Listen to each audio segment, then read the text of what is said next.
I'm the head chef for state banquets, and I made my name nationwide with a single dish, freshly stewed pufferfish. Even a leader with a special background came to the restaurant quietly, just to taste this one fresh dish. In my past life, my husband's childhood sweetheart, who had only spent 2 weeks learning cold dishes, secretly sneaked into the kitchen and tried to take my place cooking the pufferfish so she could steal the credit. Luckily, I discovered it in time and stopped her firmly, allowing the leader to enjoy the meal smoothly. The leaders couldn't stop praising me and even publicly awarded me the title of Most Beautiful Chef. They even paid out of their own pockets to sponsor me in opening a 5-star restaurant. My husband's childhood sweetheart was so jealous she went insane. In the middle of the night, she and my husband teamed up to force pufferfish toxin down my throat. You poisonous woman. So many pufferfish have died because of you. Killing you with pufferfish toxin would at least avenge them. The toxin surged through my body in an instant, and my heart went numb as I keeled over, vomiting nonstop. I was soon dead. When I opened my eyes again, I had returned to the day the top leader came to visit. This time, my childhood sweetheart was still clamoring for credit. Since she wants to be a murderer, then I'm not stopping her anymore. The suffocating grip of cardiac arrest clutched my throat tightly. In despair, I could feel life slipping away. Those few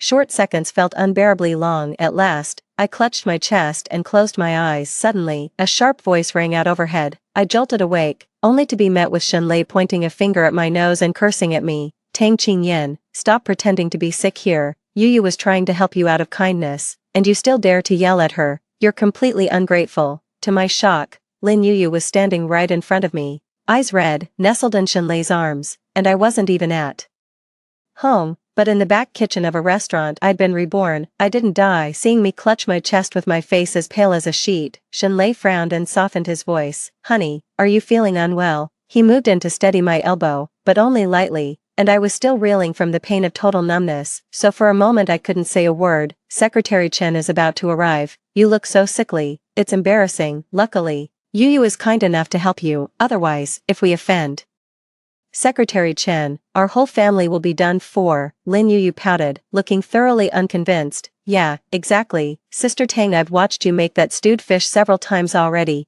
It's such a simple recipe. Who wouldn't be able to learn it? You're always keeping things to yourself. Humph. I've already learned it long ago. I ignored Lin Yu and turned a frosty gaze toward Shenlei. So you think so too? Lin Yu has only been here at the restaurant learning to cook cold dishes for 2 weeks. Do you really think she can handle pufferfish? Back when Shenlei and I weren't married yet, I spent every day studying how to prepare pufferfish. One tiny mistake could poison someone, so I always kept antidotes close at hand, terrified that someone might die. Shenlei wasn't unaware of how deadly tetrodotoxin was. Otherwise, they wouldn't have used it to kill me in our past life. Ha, Tang Qingyan. Let me tell you, Yo-Yo is a culinary genius. Whatever you've spent years studying, she'd master after just a few looks. Hurry up and move aside. Stop getting in the way. Secretary Chen will be here any minute. If no one gets to eat, are you going to take responsibility? Shenlei shoved me aside, took over the main cooking station, and even thoughtfully tied an apron on Lin Yo-Yo. She blinked at me,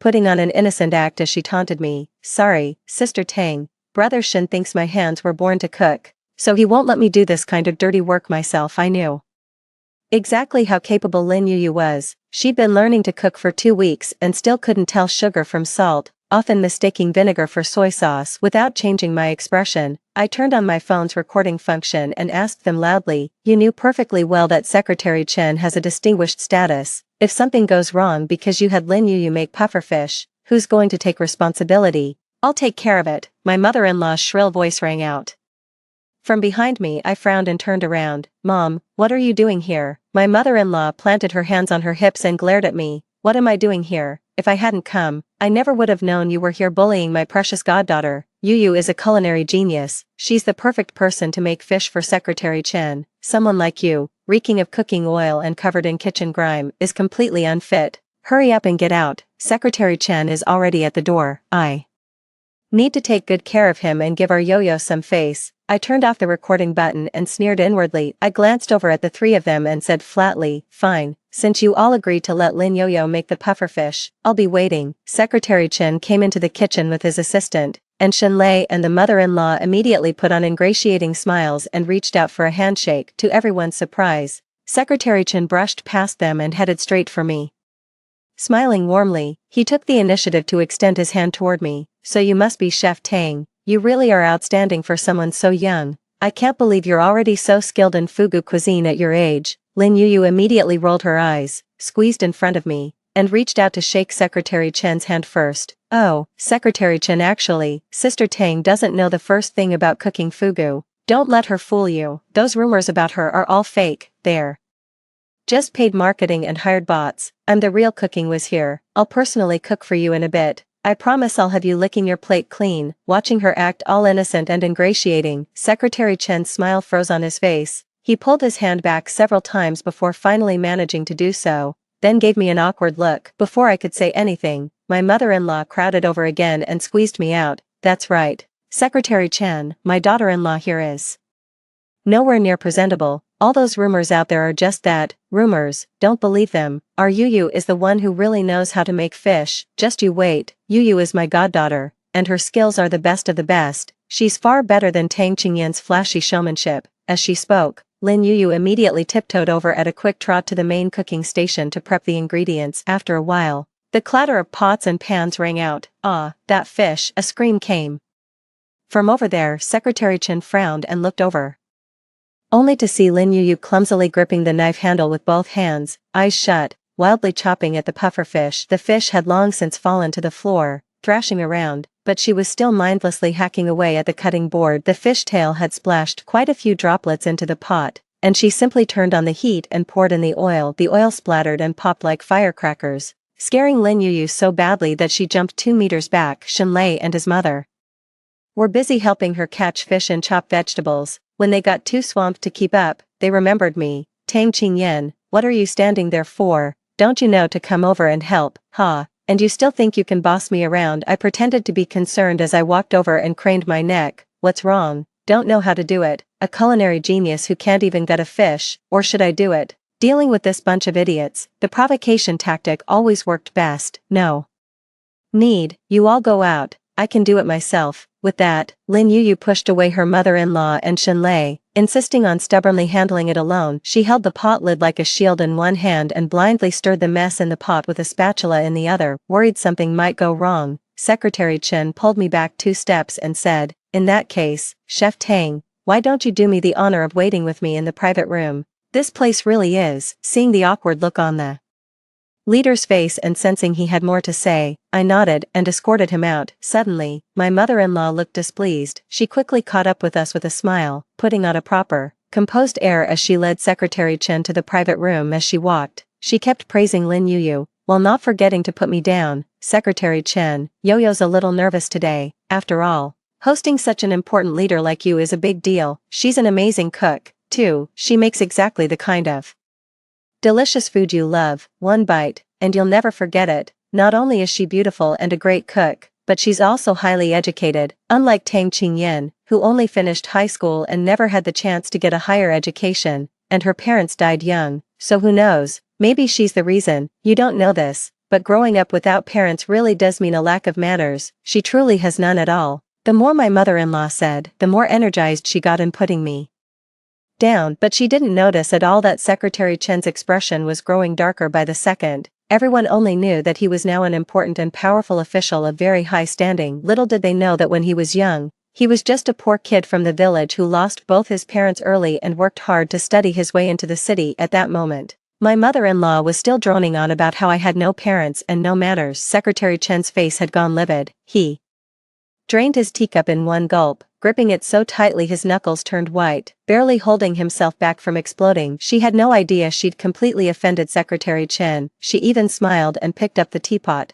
ready to top him up. Oh, Secretary Chen, that was my fault. I got so caught up in the conversation I didn't notice your cup was empty. Let me pour you another one. No need. Secretary Chen set down his teacup, stood up, and gave me a slight nod. I suddenly remembered I've still got some business to take care of. Looks like today just isn't the right time. I'll come back another day to properly sample Chef Tang's cooking. He deliberately put extra emphasis on the 3 words Chef Tang, but his mother-in-law didn't catch on at all. She immediately reached out to stop him. You're leaving already. Don't rush, sir. The freshly stewed pufferfish will be ready any minute. As soon as she finished speaking, Lin Yuyu came rushing in carrying a steaming Pot of fish soup, move aside, quick. She trotted over with the fish soup and slammed it down hard onto the lazy Susan on the big table with a loud bang. Shenlei held her two reddened, scalded hands and placed them against his earlobes, looking at her with deep concern. Yu, you've worked hard, did you burn yourself? Lin Yu bit her lip shyly and pushed him away, then turned to Secretary Chen and said, Secretary Chen,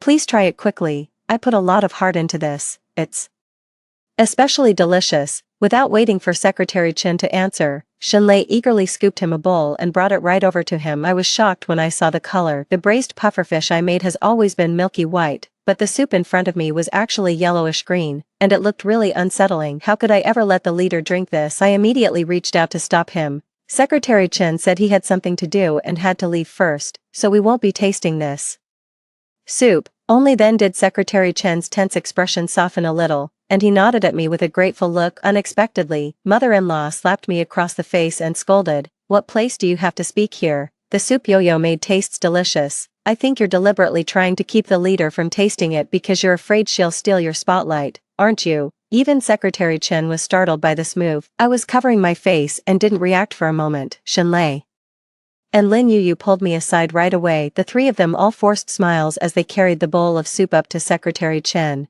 Don't mind her, leader. Please try it quickly, it's especially delicious. Exactly, just look at how great it looks, smells, and tastes. If you're worried the pufferfish is poisonous, I'll taste it for you first. As she spoke, the old lady filled a bowl for herself and gulped it down in one go, then smacked her lips as if savoring something delicious. See, it's so good, nothing to worry about at all. With the three of them all pressing him like that, Secretary Chen had no choice but to reluctantly take a small sip with a spoon. Lin Yu leaned in with bright eyes and asked, how is it, boss? Pretty good, right? Secretary Chen gave an awkward, perfunctory reply, it's all right. It was obvious to anyone with a shred of common sense, but Lin Yu didn't get it at all. She put her hands on her hips and smugly tipped her chin at me. Hear that? Sister Tang, the boss said I did a good job. I told you long ago I'm a culinary genius, way better than you. She, too, picked up a bowl of fish soup and gulped it down. See, delicious, isn't it? It's absolutely exquisite. Before he even finished speaking, Secretary Chen's hand jolted, and the bowl of soup crashed to the floor. His lips turned blue as he started convulsing uncontrollably. The three of them were instantly panic-stricken, and Lin Yu, terrified, burrowed into Shenlei's arms. Brother Shen, what's wrong with the manager? He's not trying to scam us, is he? I stepped forward, pulled them apart, and shouted, this is pufferfish poisoning. Lin Yu said guiltily, impossible, I ate some too, so why am I fine? Shenlei held her in his arms and comforted her softly, it's okay, Yu. Anyway, Tang Qingyan is the head chef, if anything goes wrong, she can take the blame, just say this fish was made by her. Watching them getting all lovey-dovey, I got so angry I could explode and shouted, you bunch of idiots, all you know how to do is dump the blame on someone else. Why don't you go get the antidote? Only then did Lin Yu reluctantly pull away from Shenlei's arms and hurriedly run to the back kitchen. I usually keep 2 antidotes within reach by my prep station. Whenever I finish cooking a fresh stew of pufferfish, I taste it first to make sure it's safe before serving it to the guests. I've experienced pufferfish poisoning before. To let Secretary Chen get some fresh air, I immediately unbuttoned the top button of his shirt and opened the private room door. Suddenly, my mother-in-law also started convulsing and collapsed to the floor, startling Shenlei into screaming wildly, Mom, what's wrong with you? Don't scare me like that. I rolled my eyes at Shenlei, too annoyed to hold back. Can't you tell it's pufferfish poisoning too? Mom just drank way more soup than Secretary Chen did. Nearly 2 minutes passed before Lin Yu came hurrying back, holding the antidote and skipping on one foot. Shenlei held his mother-in-law and kept pressing on her philtrum. Mom, hang in there, the antidote's here. Even Lin Yu, as foolish as she was, knew you couldn't afford to offend Secretary Chen, so she fed him the antidote first. After feeding him, she just stared at him expectantly, hoping he'd come to, completely ignoring that Shenlei was still waiting. Seeing Lin Yu crouched beside Secretary Chen as if nothing had happened, Shenlei could no longer hold back and snapped, Yo-Yo, what are you waiting for? Where's my mom's antidote? Taken aback by the shout, Lin Yo flinched, then gave him her trademark innocent look and stared at Shenlei with wide eyes. Brother Shen, what do you mean? Wasn't it given to Secretary Chen? The other one, my mom's still over here getting a fix, it's gone. There was only one. Lin Yu blinked at him innocently. Normally, Shenlei loved this side of her, But right now he was dying to slap her. Gradually, Secretary Chen's breathing eased. Becoming much steadier, I frowned and thought it over. There should clearly have been 2 antidotes by the prep counter, so why was Lin Yuyu saying there was only one? Meanwhile, his mother was convulsing on the floor, rolling around and vomiting nonstop, on the verge of rolling her eyes back. I suddenly burst out laughing, and Shenlei glared at me as he cursed, "Tang Qingyan, you heartless bastard, my mom's been poisoned and you're this happy. What the hell are you laughing at?" I shook my head.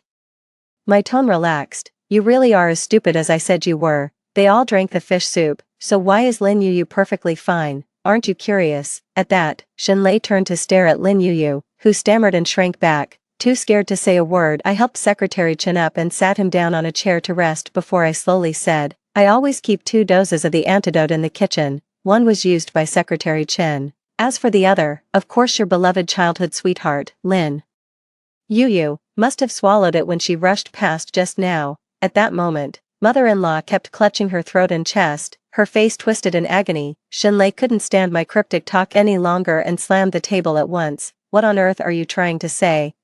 What I mean is, your mom is beyond saving." Shenlei staggered back 2 steps as if struck by lightning. "How is that possible? In such a huge hotel? Are there really only 2 antidotes?" He looked at me in disbelief.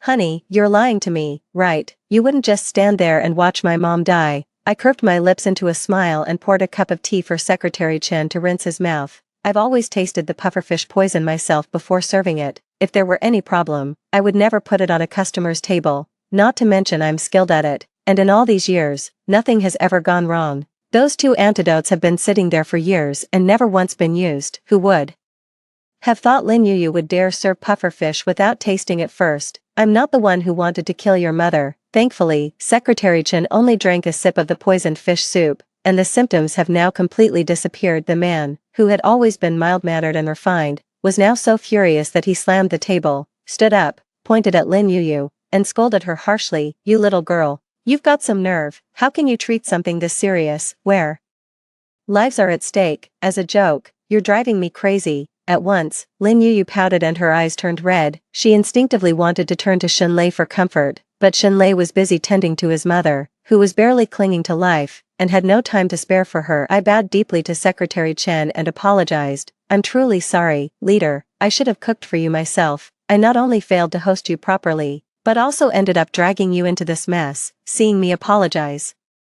Lin Yuyu just clutched her skirt and lowered her head, crying beside me. She couldn't even manage to say sorry. Secretary Chen shot her a cold glance, then gave me a warm smile and helped me to my feet. "You're too kind, Chef Tang. I can tell you had no choice. After all, living with a crowd like this must have been hard on you." Although Secretary Chen was already quite disgusted with Shenlei and the other 2, he still did me the favor of sending a car to take my mother-in-law to the hospital. At every checkpoint and security gate, the moment they saw Secretary Chen's car, the barriers were opened at once, and the whole trip went through without a hitch. My mother-in-law was successfully taken to the emergency room, and before long the doctor came out to report the situation to Secretary Chen. Secretary Chen didn't want to see this family any longer, so after a few brief instructions, he left in a hurry. An hour later, my mother-in-law woke up, but the moment she did, she pointed at me and shouted, "Tang Qingyan, you poisoned me on purpose with that puffer fish dish, you heartless, vicious woman." I froze for a second, then it hit me. Shenlei and Lin Yuyu had already planned this with her. They were trying to pin the blame on me. Shenlei yanked me by the hair and dragged me to the hospital bed, while my mother-in-law jabbed her long fingernails at my forehead and hurled curses at me. "You're such a jinx.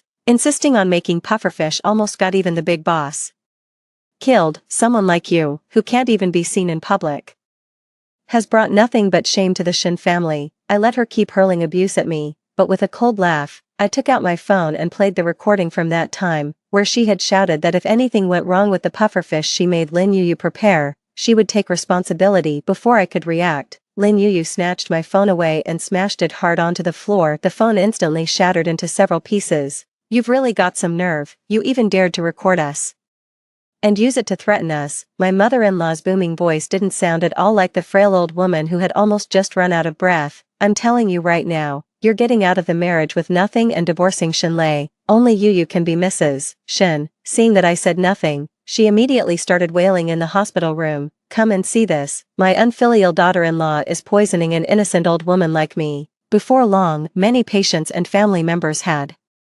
gathered to watch. Without expression, I picked up my shattered phone from the floor and left. I'd be more than happy to get divorced, but there's no way I'm leaving with nothing. Just you wait and see. That very night, I went home, packed up all my things, and left. This house is still my premarital property, so I don't mind letting them strut around a little longer. When Secretary Chen found out I'd left my place, he warmly invited me to stay at his villa for a while. In truth, he was really inviting me to cook him an authentic stew of freshly prepared pufferfish so he could indulge his appetite. With some apology, I accepted Secretary Chen's request. It wasn't until I got to the villa that I realized how sincere he really was. It was the best hillside villa in the suburban area, and Secretary Chen not only arranged the largest guest room for me, he even paid me the salary of a private head chef, and had all the villa's kitchen staff assist me, Chef Tang, to savor your most authentic cooking. I specially had several of the fattest pufferfish air freighted here. They'll arrive tomorrow. I was startled. I knew from my past life that Secretary Chen was a true gourmet who had sampled delicacies from all over the world, but I hadn't expected him to be this fixated on the pufferfish I made. The next day, I was in the kitchen preparing the side dishes when the airship pufferfish had already landed in the city and would be delivered shortly. Unexpectedly, a commotion broke out outside the villa. Shenlei actually showed up with his mother-in-law and Lin Yuyu. The old woman shot them both a warning look and said, "When we meet Secretary Chen later, we have to be on the same page. Just say the pufferfish that day was made by Tang Qingyan, and we're here to apologize." Got it. When the housekeeper saw strangers and came out to stop them, Lin Yuyu slapped him across the face. "Where did this guard dog come from? Acting so rude. We're Secretary Chen's honored guests.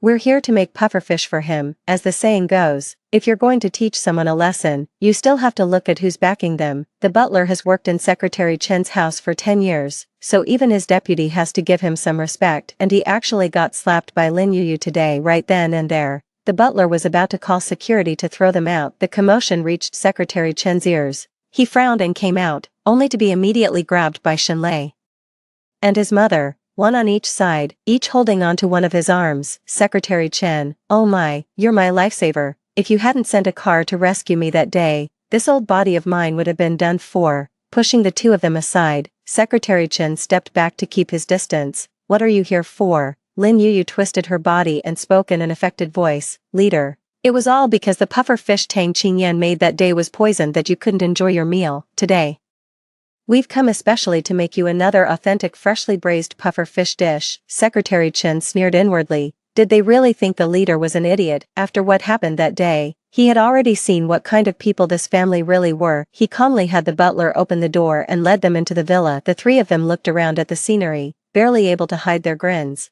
already imagining the good days of striking it rich and rising to the top in the next second. The mother-in-law saw my pair of women's high heels and handbag by the door, and her smile froze for a moment. Secretary Chen turned around and asked, "What's wrong?" The mother-in-law pinched Shenlei's waist and laughed it off. Nothing, we get it. It is better to have a woman at home to take care of things, haha." But she lowered her voice and spoke mysteriously to Lin Yuyu and Shenlei. "Wasn't it said that Secretary Chen's wife is in Beijing, yet there's a woman in this villa in the city? If we can uncover some huge secret, wouldn't we be set for life?" As they entered the villa, they kept glancing around, trying to spot anything suspicious. I was carrying a bowl of freshly made seafood congee, planning to let Secretary Chen have the first taste, and the next second, I came face to face with them. "Tang Qingyan, what are you doing here?" Before I could even react, Lin Yuyu immediately pointed at the bowl of porridge in my hands and cried out in shock, "She's here to poison Secretary Chen again." "What, you vile woman, you'll pay for this." My mother-in-law immediately stepped forward and flipped over the bowl of freshly cooked porridge. Scalding porridge splashed onto my foot, turning the top of it bright red. "Ow,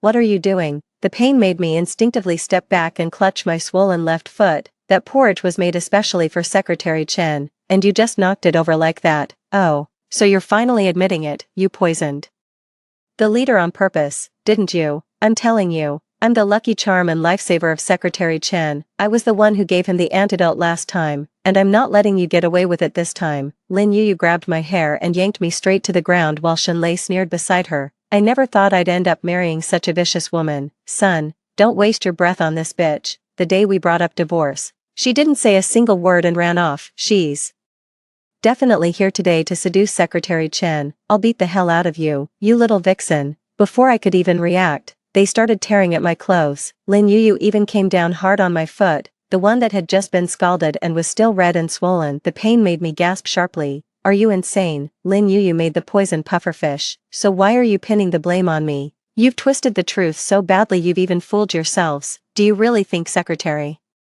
Chen is as clueless as you are, Lin Yuyu? You brainless fool, you still think you can be Secretary Chen's savior? Dream on. As I fought back, I grabbed Lin Yuyu by her long hair and slapped her hard across the face. I'd been holding back on that slap for a long time. Lin Yuyu was so stunned by the slap that she stood there for a few seconds, clutching her face. Why you dare hit me? If I want to hit you, I hit you. Do I need to pick an auspicious day? As I spoke, I gave Shenlei's but another hard kick. And you too, marrying you was the biggest stain on my life, an ungrateful, worthless man. Shenlei and my mother-in-law never expected me to fight back. They exchanged a look, then rushed at me to beat me up. The three of them had already raised their fists high. The next second, Secretary Chen arrived. Stop right there. How dare you beat up my guest in my own home? Secretary Chen strode forward and shielded me behind him, barking at them. Chef Tang is a distinguished guest I personally invited, and you barged in uninvited only to slander and provoke us. Get out now. Seeing Secretary Chen angry, the three of them immediately fell silent. Lin Yuyu tugged at his sleeve and launched into her fake, high-pitched cutesy voice. Oh, leader, it was all just a misunderstanding before.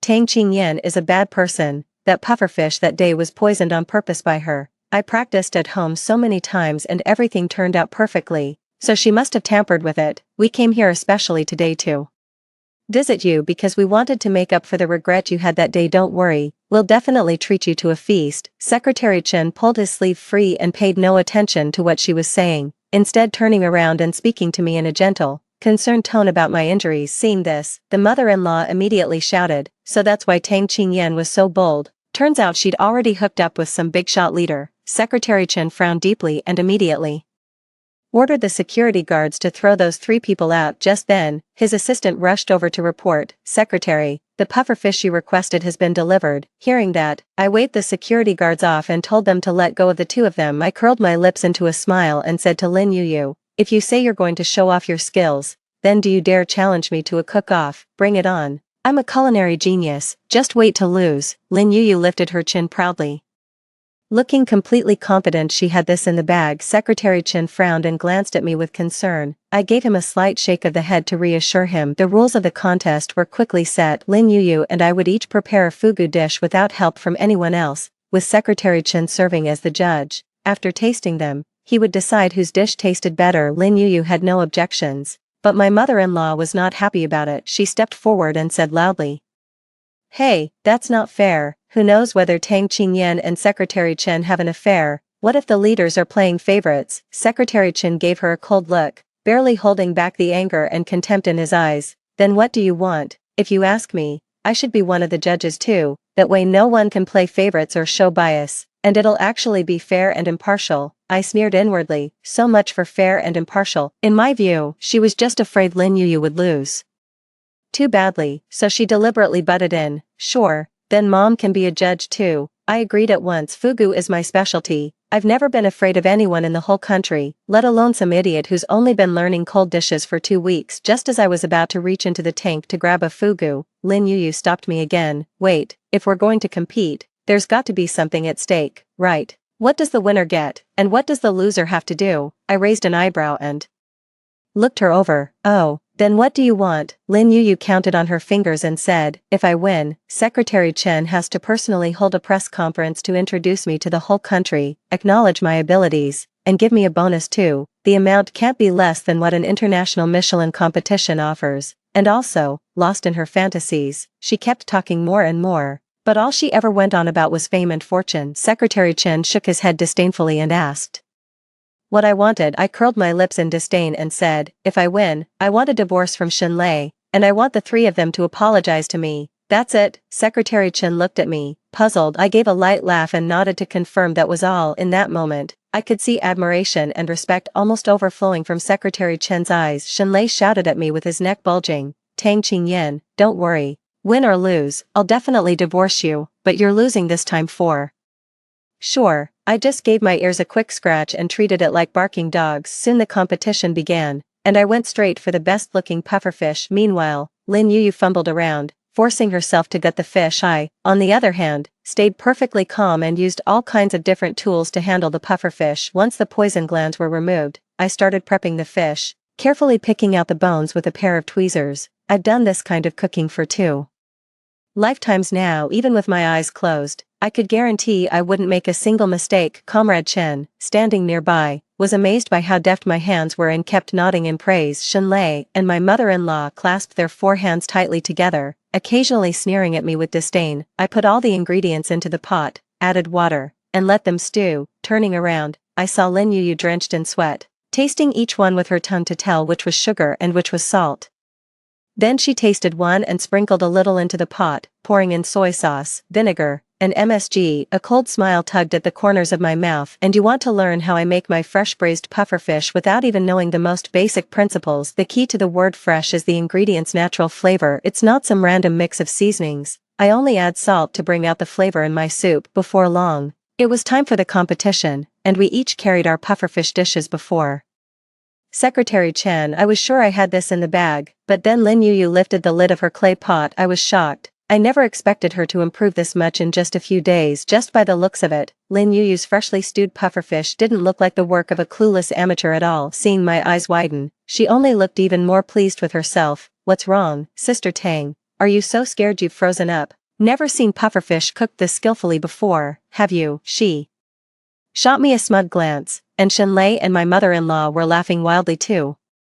Ha ha ha, Tang Qingyan, you're about to lose for good. I told you long ago that Yuyu is a culinary genius. She's worlds apart from a loser like you, who can only scrape together a little success through sheer effort. I snorted coldly and lifted the lid of my pot. Secretary Chen hasn't even tried it yet. What dog is barking so shamelessly? Though from the looks of it, what Lin Yuyu made was about 80% convincing. I can guarantee she could never copy the taste. Unexpectedly, when Lin Yuyu saw my soup, she burst out laughing. Sister Tang, I could tell just now you only added a bit of salt. That's hilarious. I told you can't make pufferfish, and you still wouldn't admit it. Your soup is just a pale, tasteless white. Even the color is unlucky. Are you trying to curse Secretary Chen or something? Shenlei burst out laughing too. I'm her husband, wouldn't I know? She just can't do it. At this level, she can only fool people who don't know any better. Someone like Secretary Chen, with his status, would taste it and know right away. Only Yo-Yo's puffer fish is truly the most delicious.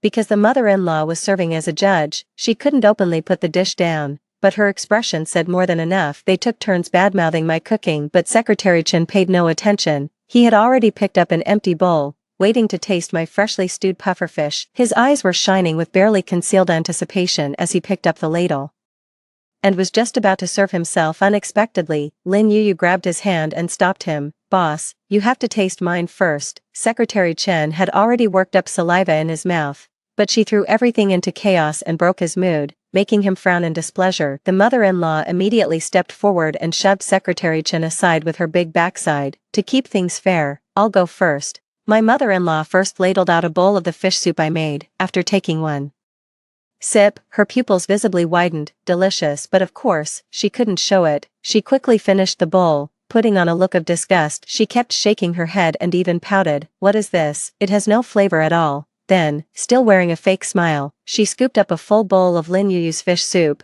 slowly tasted it, and put on an expression of pure enjoyment. Now this is a real delicacy. It's absolutely delicious. The fish is tender and the broth is so fragrant. As she said this, she deliberately put on an exaggerated expression for Secretary Chen to see. At last, she finished tasting it, and Secretary Chen immediately ladled out a bowl of my fish soup. He had been waiting for this moment for a long time. The moment the fish soup hit his mouth, it felt as if tens of thousands of fireworks had gone off in his head all at once. After standing there dazed for 3 seconds, savoring the deliciousness, Secretary Chen downed 2 more bowls at lightning speed before finally feeling satisfied. Lin Yuyu was so anxious she kept stomping her feet in place. Secretary Chen, please try mine too. Alright, I'll have a taste. Secretary Chen slowly and reluctantly picked up the soup spoon. It was obvious that the last poisoning incident had left him with quite a psychological scar. Hands trembling, he lifted the fish soup. The moment the spoon was just about to touch his lips, the mother-in-law suddenly collapsed to the floor with a loud thud. It wouldn't stop. Twitching, it scared Secretary Chen so badly that he immediately dropped the bowl in his hand. What's going on here? I stepped forward to reassure Secretary Chen not to worry and promised him there was absolutely nothing wrong with the fish soup I had made. Watching her mother-in-law thrash on the floor like a fish hauled out of water, Lin Yuyu's face went pale. She immediately burrowed back into Shenlei's arms and cried out, "What do we do, Shinji? What's wrong with godmother? There's no way there's anything wrong with the fish soup I made. Don't be afraid, it must be Tang Qingyin's fish soup that's poisoned." Even with his mom like that, Shenlei still had the nerve to comfort that fake, delicate little childhood sweetheart. TSK, what a hopelessly devoted fool. Are you blind? Secretary Chen drank 2 bowls of my fish soup and nothing happened. Whose soup has a problem? Are you checking with your ass? Lin Yuyu pouted and hurried to argue back. Impossible, I practiced at home many times. I've long since mastered how to handle pufferfish toxin. Why would it turn poisonous when I made it here? It must be you vile woman, who did this to me. You're jealous that I learned how to steal your spotlight. Did you poison my soup? Hearing that, I sneered inwardly. Pufferfish aren't common fish. How could you just buy one casually at a wet market, Lin Yuyu? The fish you practiced on at home wasn't pufferfish at all. How could you possibly have really dealt with pufferfish toxin? Just now, your mother-in-law drank a whole bowl of fish soup and ate a lot of fish to support you. Instead of losing your minds, why don't you think about how to save her? After saying that, I supported Secretary Chen and turned to leave, but then I heard my mother-in-law let out a pained wail. Help, I don't want to die. Son, Yo-Yo, save me, I feel so awful. She clutched her throat and vomited everything she had just eaten all over the floor. Shenlei, that devoted son, and Lin Yuyu both pinched their noses and stepped away. I looked on coldly as my mother-in-law rolled around on the floor, as if I were looking at my former self in my past life. Shenlei and Lin Yuyu were just as cold, standing by with folded arms. The difference is, I wasn't the one who poisoned my mother-in-law, and the one who poisoned people twice with pufferfish venom was Lin Yuyu. Shenlei held the terrified, sobbing Lin Yuyu and kept comforting her, completely ignoring the fact that the woman writhing and vomiting on the floor was his own mother. What a devoted son. Indeed, seeing that I still said nothing, Shenlei didn't forget to order me around. Tang Qingyan, aren't you some kind of blowfish expert? Hurry up and take out the antidote for my mom. She's your mother-in-law. I let out a derisive laugh. Oh, so now I'm the expert. Wasn't Lin Yuyu the culinary genius? Do you think antidotes are sold wholesale at some little corner store? If someone poisoned her, go find the person who did it. Please, honey, that's my mother. You can't just stand there and watch her die. As he said that, Shenlei actually let go of Lin Yuyu and tried to come hug me, so I flung out my hand and shoved him away. What good is begging me? I'm a cook, not a doctor. I suggest you call 120 right now. You might still make it. I turned and left the villa without looking back, leaving behind one final remark. By the way, I'll mail you the divorce agreement directly. Make sure you sign for it. Later, I heard that Shenlei called an ambulance that day, but his mother didn't make it to the hospital before she died, which enraged Shenlei so much that he beat Lin Yuyu right there in the ambulance. The ambulance that was originally meant to rush grandma to the hospital was redirected to save Lin Yuyu. So furious he couldn't stand it, Shenlei even sued his beloved childhood sweetheart for intentional homicide. Covered in wounds,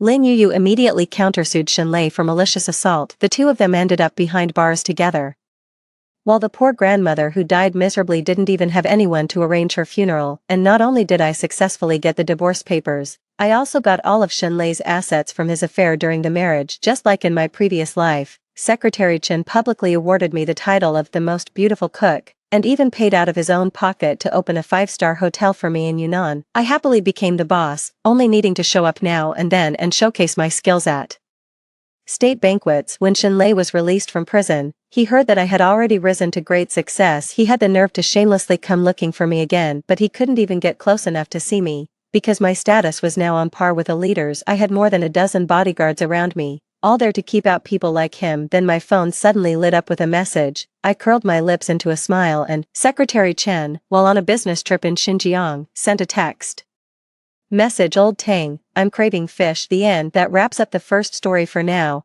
Don't go anywhere, because the next one is even more exciting. I risked my life to save my fiancé, Su Yifan, after he fell into the water. Because we had physical contact in the water, Su Yifan, who had originally planned to break off the engagement, had no choice but to marry me. I cared for him for 30 years and gave him a healthy, intelligent son, but Su Yifan never loved me. He only thought I had saved him all those years ago as part of a scheme to marry him. So after his beloved died, Su Yifan made the decisive choice to end his own life and follow her in death. My son believed that I had refused to step aside, causing Su Yifan a lifetime of suffering, and he wanted revenge on me. He poured my quick-acting heart pills down the drain and let me die in agony. When I opened my eyes again, I went back to the day Su Yifan fell into the water. This time, I didn't save him. Instead, I went to find my father's comrade's son. You promised my dad you'd take care of me for the rest of my life. Does that promise still count? Someone get down there and save Yifan, or someone's really going to die. Yeah, Yifan can't swim. I was totally dazed and had no idea what was going on. It just felt like I was being shoved and prodded forward the whole time until a blast of cold wind hit me and I realized I was standing by the river,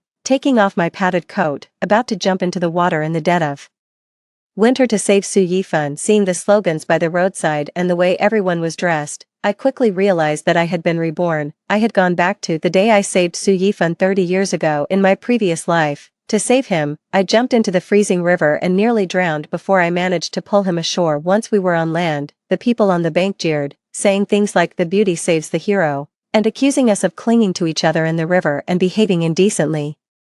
For the sake of our reputation, on top of that, Su Yifan and I already had a marriage arrangement, so the Su family came to propose soon after. It wasn't until after we got married that I learned Su Yifan never liked me at all. He had originally planned to talk to me a few days later about calling off the engagement, and even his falling into the water was just so he could catch fish for his beloved, Dangsani. After I found out, I cried and made a scene, but in the end I still believed that love would grow over time. I believed Su Yifan would eventually truly fall in love with me. I took care of his daily life, looked after his parents, and even bore him a smart son. But his suicide for love hit me like a ton of bricks. It turns out that for Su Yifan, the past 30 years of my life were nothing but a joke, and only when I was dying did I realize that a human heart can be warmed, but a block of ice can never be warmed. If you force yourself to warm it, you'll only end up freezing myself. With that thought in mind, I buttoned up my thick cotton coat again. Just as I was about to leave, I noticed that Sui, who should have still been unconscious, suddenly woke up and swam skillfully to the shore. I couldn't help frowning. At this point in my previous life, Su Yifan couldn't swim at all. He only learned after he married me. Before I could think it through, Su Yifan had already gotten ashore.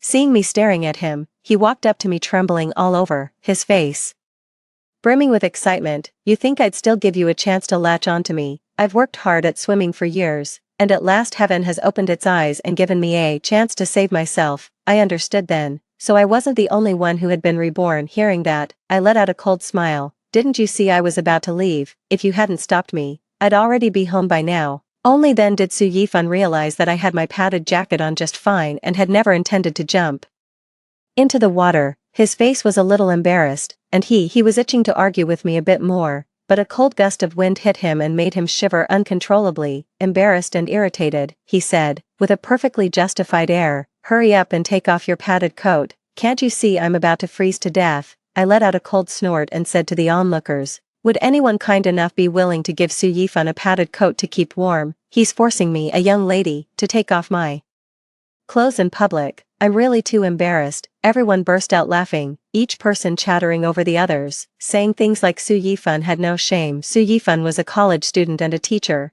and his life had always gone smoothly. He had never been mocked before. He frowned, but soon put on a smile. "I just nearly drowned and died, but my fiancé stood by and did nothing to help. A woman like that, I would never marry again, so please be my witnesses. I want to break off my engagement to Qin Yutong. From now on, our marriages and weddings have nothing to do with each other." Even after saying that, everyone couldn't help but find it a little strange, and they all started murmuring among themselves. "Yifan just fell into the water. Why didn't you jump in after him, Yutong? Aren't you a good swimmer?" "Yeah, I just saw you getting ready to take off your clothes and jump in. If my fiancé stood by and did nothing while someone was drowning, I'd be heartbroken too. I wasn't about to earn a bad reputation the moment I was reborn.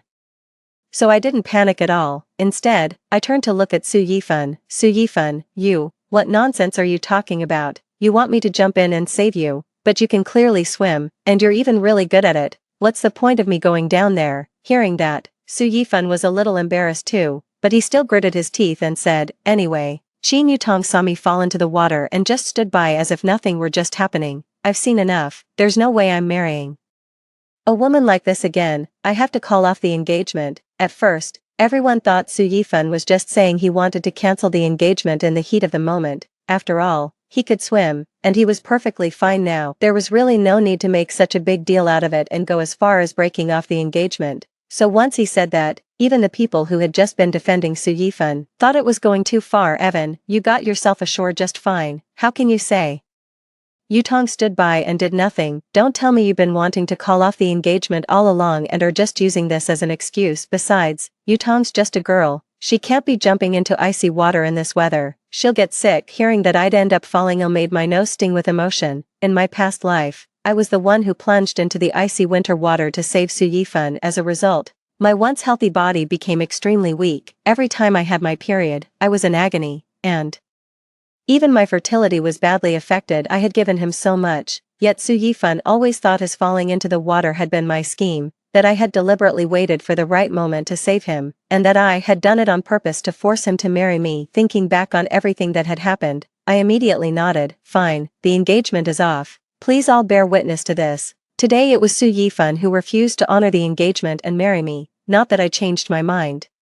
After saying that, I left the riverbank without the slightest hesitation. I jogged all the way home. My mom must have heard about what happened by the river, so she was already waiting there, leaning on her cane with a worried look on her face. Standing at the door, I looked at her and felt nothing but heartache. I couldn't help calling out in a choked-up voice, "Mom." My mom is blind, so her hearing is especially sharp. She immediately heard that I was crying. Tong Tong, don't cry, take Mom too. The Su family and Mom will talk to Yifan properly. I'll make sure the engagement continues. No, I don't want to marry Su Yifan anymore. He doesn't even like me, and I won't be happy if I marry him. I put my mom. She helped her into the living room and had her sit down in a chair. My mom sighed, but if you don't marry Yifan, you'll be sent down to the countryside. Sigh, in the end, I'm the one who's held you back. In my last life, Su Yifan and I were a pair of bitterly mismatched spouses. And my mother spent no small amount of time worrying about our troubles. Even on her deathbed, she kept saying, "It's all Mom's fault that I held you back, otherwise you wouldn't have had to marry Su Yifan." The reason she said that was because if I didn't marry Su Yifan, I'd have been sent to the countryside. Actually, I hadn't originally been supposed to go to the countryside, but when my father was away, my uncles on my father's side took over the factory job slot my family was supposed to get. Leaving me, I had no choice but to go to the countryside. And because of that, my mom felt she hadn't been able to protect me and had only become a burden to me. She's been heartbroken ever since. And Su Yifan is a teacher. If I married him, I could enjoy special privileges and wouldn't have to go to the countryside. Precisely because of that, Su Yifan would think I married him not because I loved him, but just to avoid going to the countryside. It's not that I'm afraid of going to the countryside or unwilling to go, but my mom is in poor health and also blind. If I left, she'd probably have to be. My dad's relatives hounded him to death. Thinking of that, I started to worry a little too. I felt a bit anxious, torn between my mom and the hard years of the past 30 years, still vivid in my mind. Just as I was at a loss, I heard a cough and the sound of water being poured outside the door. The moment I saw who it was, my eyes lit up. Right, oh, him too. The person who'd arrived was Wei Jiehui. He was the son of my father's comrade. My father had once saved Wei Jiehui's father on the battlefield, and after Wei Jiehui's parents passed away, I repeatedly helped Wei Jiehui along the way. When my father passed away, Wei Jiehui knelt before him and bowed deeply several times, saying, "Uncle Qin, don't worry, go ahead, I'll take care of Sister Yutong and Auntie for the rest of my life." Back then, I thought he was just saying it casually, but I never expected him to really start looking after my mom and me, and even stay unmarried for life. In the previous, if it weren't for his sworn brother, who was a specially recruited skilled worker, backing me up, I'm afraid Su Yifan, now so successful and accomplished, would have kicked me out long ago. Besides, Wei Jiehui is a specially recruited skilled worker. If I married him, I could still stay and work in the factory without having to go down to the countryside. Thinking of this, I hurried into the courtyard, but Wei Jiehui had already filled the water tank and left quietly. I didn't catch up with him. Instead, I turned and headed out to the pharmacy. I picked up a few packets of medicine for coughs and wind cold and walked out of the pharmacy, only to run straight into Su Yifan. When he saw what was in my hands, he let out a cold snort. "Weren't you just so tough about calling off the engagement? What do you mean by buying me these medicines now?" It looked like Su Yifan thought I was buying the medicine for him. I couldn't be bothered to deal with him, so I turned and left with the medicine in hand. But Su Yifan suddenly reached out and grabbed me. "Come to my place later. Cindy is waiting for me at home right now." and I don't want you, and there you go again, bullying Cindy. As for this medicine, I'll accept it, but only because this is something you should have done anyway. If you hadn't taken off your coat and given it to me, I wouldn't have caught a cold. I really wanted to give Su Yifan a good scolding, but I know exactly what he's like. The more I say, the more he'll think I couldn't be bothered to explain or cover for him, so I just shot him a glare, shook off his hand, and left right away. After I got home, I carefully brewed the medicine and then knocked on Wei Jiehui's door. Wei Jiehui coughed a few times as he came over and opened the door. Yutong, what brings you here? Is something wrong at home? Hold on, wait a second.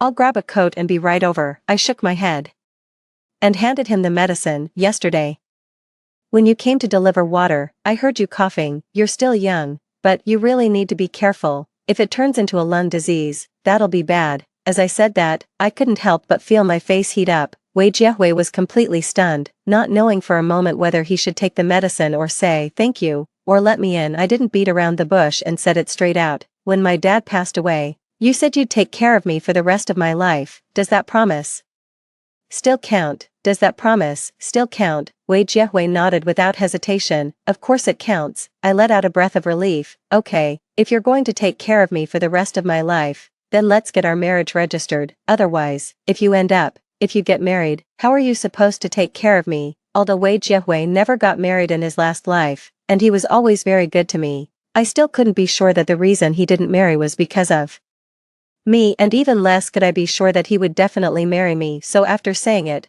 I was still a little worried, but Wei Jiehui didn't hesitate at all. He took the medicine from my hand and gulped it down in one go. Fine, whatever you say. When are we getting married? Of course I wanted it as soon as possible, otherwise, who knew what kind of trouble Su Yifan would stir up next, so I immediately said, let's go get the marriage certificate right now. Wei Jiehui stared at me for a while.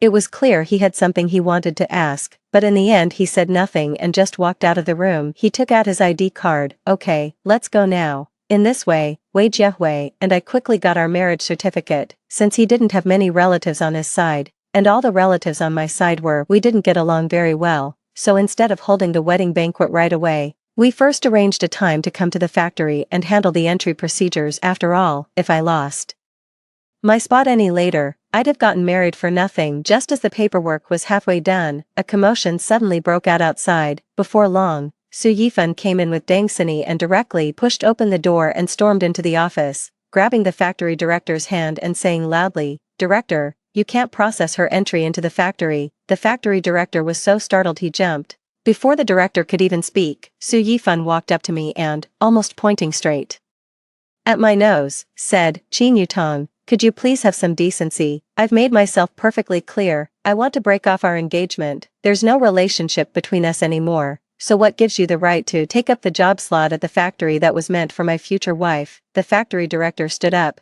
"Yifan, just listen to me first." Su Yifan obviously didn't want to hear it. "Director, I know you think Qin Yutong's family situation makes her unsuitable to be sent to the countryside, but she doesn't want to go to the countryside. That's her business. She shouldn't be taking my wife's factory slot, should she? I'm innocent too. I can't ruin my whole life for someone who has nothing to do with me. I found it laughable. I took care of someone who didn't want to work for a full 30 years, and in the end, I'm the one who doesn't want to work." I sighed and was just about to explain when the factory director spoke first. "Yifan, don't get worked up. Qin Yutong's spot at the factory has nothing to do with you. She was able to get into the factory because her husband is one of our plant's specially required technical workers, so she fully qualifies for the preferential policy." Su Yifan froze. What lever? What special technical expert? How could she possibly marry someone else? Only after saying that did Su Yifan belatedly notice that there was actually another man standing beside me. His gaze slowly moved downward. It wasn't until he saw mine and Wei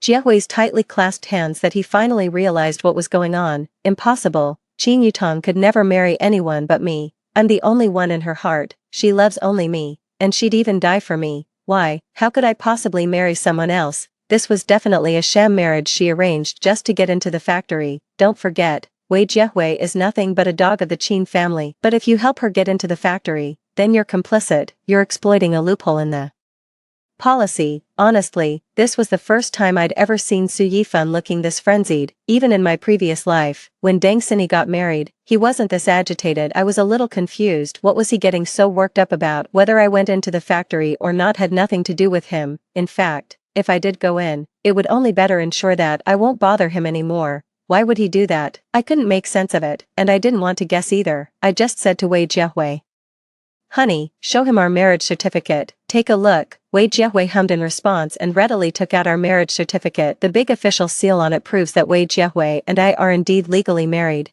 and my entering the factory is fully in line with the procedures and policies with absolutely no issue. I thought Su Yifan would leave once I took out the marriage certificate, but after seeing it, he completely lost it. So what if the marriage certificate is real? Qin Yutong only married you to avoid being sent down to the countryside. You're not really husband and wife at all. Qin Yutong has only ever had me in her heart. She married you just to use you. You've been fooled. You've been deceived by this woman. You don't even know how dark her heart really is. I wanted nothing more than to rush over and rip Su Yifan's mouth apart, but Deng Xini, who was beside him, was even faster than me. She tugged at Su Yifan's sleeve. "Brother Yifan, don't say things like that.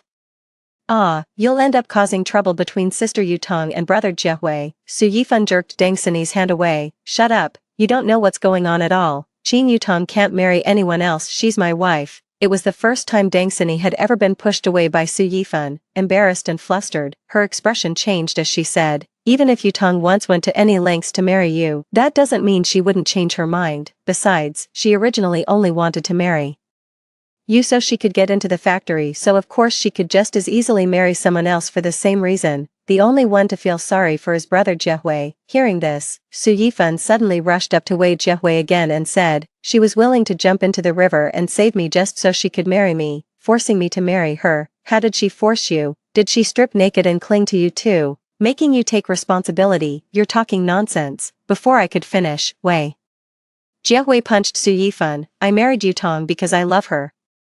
I was the one begging her to marry. What you gave me was nowhere near what you said it was. If you dare say another word of nonsense, I won't just give you one punch." Su Yifan looked utterly disbelieving as he muttered, "How is that possible? How could she possibly marry someone else?" Wei Jiahui couldn't be bothered to deal with him. He just held my hand and asked the factory director, "Director, if the paperwork isn't finished yet, I'll come back next time. I don't want my wife getting upset over something like this." The director naturally wanted to keep things from blowing up, so he hurriedly said, "Just sign here and you can go. Everything's already been taken care of." The whole thing blew up big time, and everyone found out about my marriage to Wei Jiahui, as well as the fact that Su Yifan had lost it when he learned about it. Me getting married, people were talking about it everywhere. And what started as two men fighting over one woman slowly turned into people accusing me of straddling both sides and being unfaithful. To put an end to people's gossip, Wei Jiahui used his savings to throw a grand wedding banquet, and at the banquet he looked at me with deep affection. As the saying goes, a girl in a family is sought after by many suitors. Truth be told,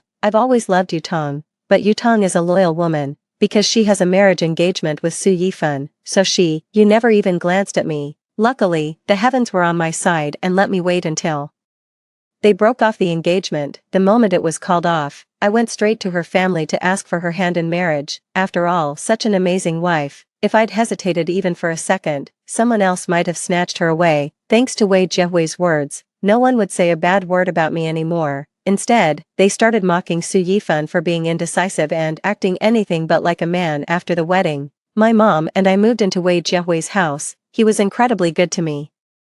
And at first he even said he'd sleep on the floor on our wedding night. In the end, I had to tug and drag him onto the bed. Not long after, we became a real married couple, and that was when I realized that marriage could be this sweet and happy, unbelievably so. But the kinder he was to me, the more guilty I felt. I couldn't bear it any longer, so I went to find him and tell him the truth. But Wei Jiahui shook his head. "You don't need to explain anything. No matter why you married me, I'm still very happy." After hearing that, I naturally had nothing else to say. All I could think was that I would spend the rest of my life slowly proving my love for him. Things were going wonderfully on my side, but things weren't going so well for Su Yifan. We only found out through the neighbors. It turned out that Su Yifan had been drinking at the wedding banquet that day, and on the way back he fell off his bicycle. Embarrassed, he didn't go to the hospital. In the end, the pain became unbearable, and when he finally went to the hospital, he learned that he'd broken a bone. Because so much time had passed, the broken bones had already started healing on their own, so now they have to be broken and reset all over again. It's excruciating and exhausting time. As soon as this happened,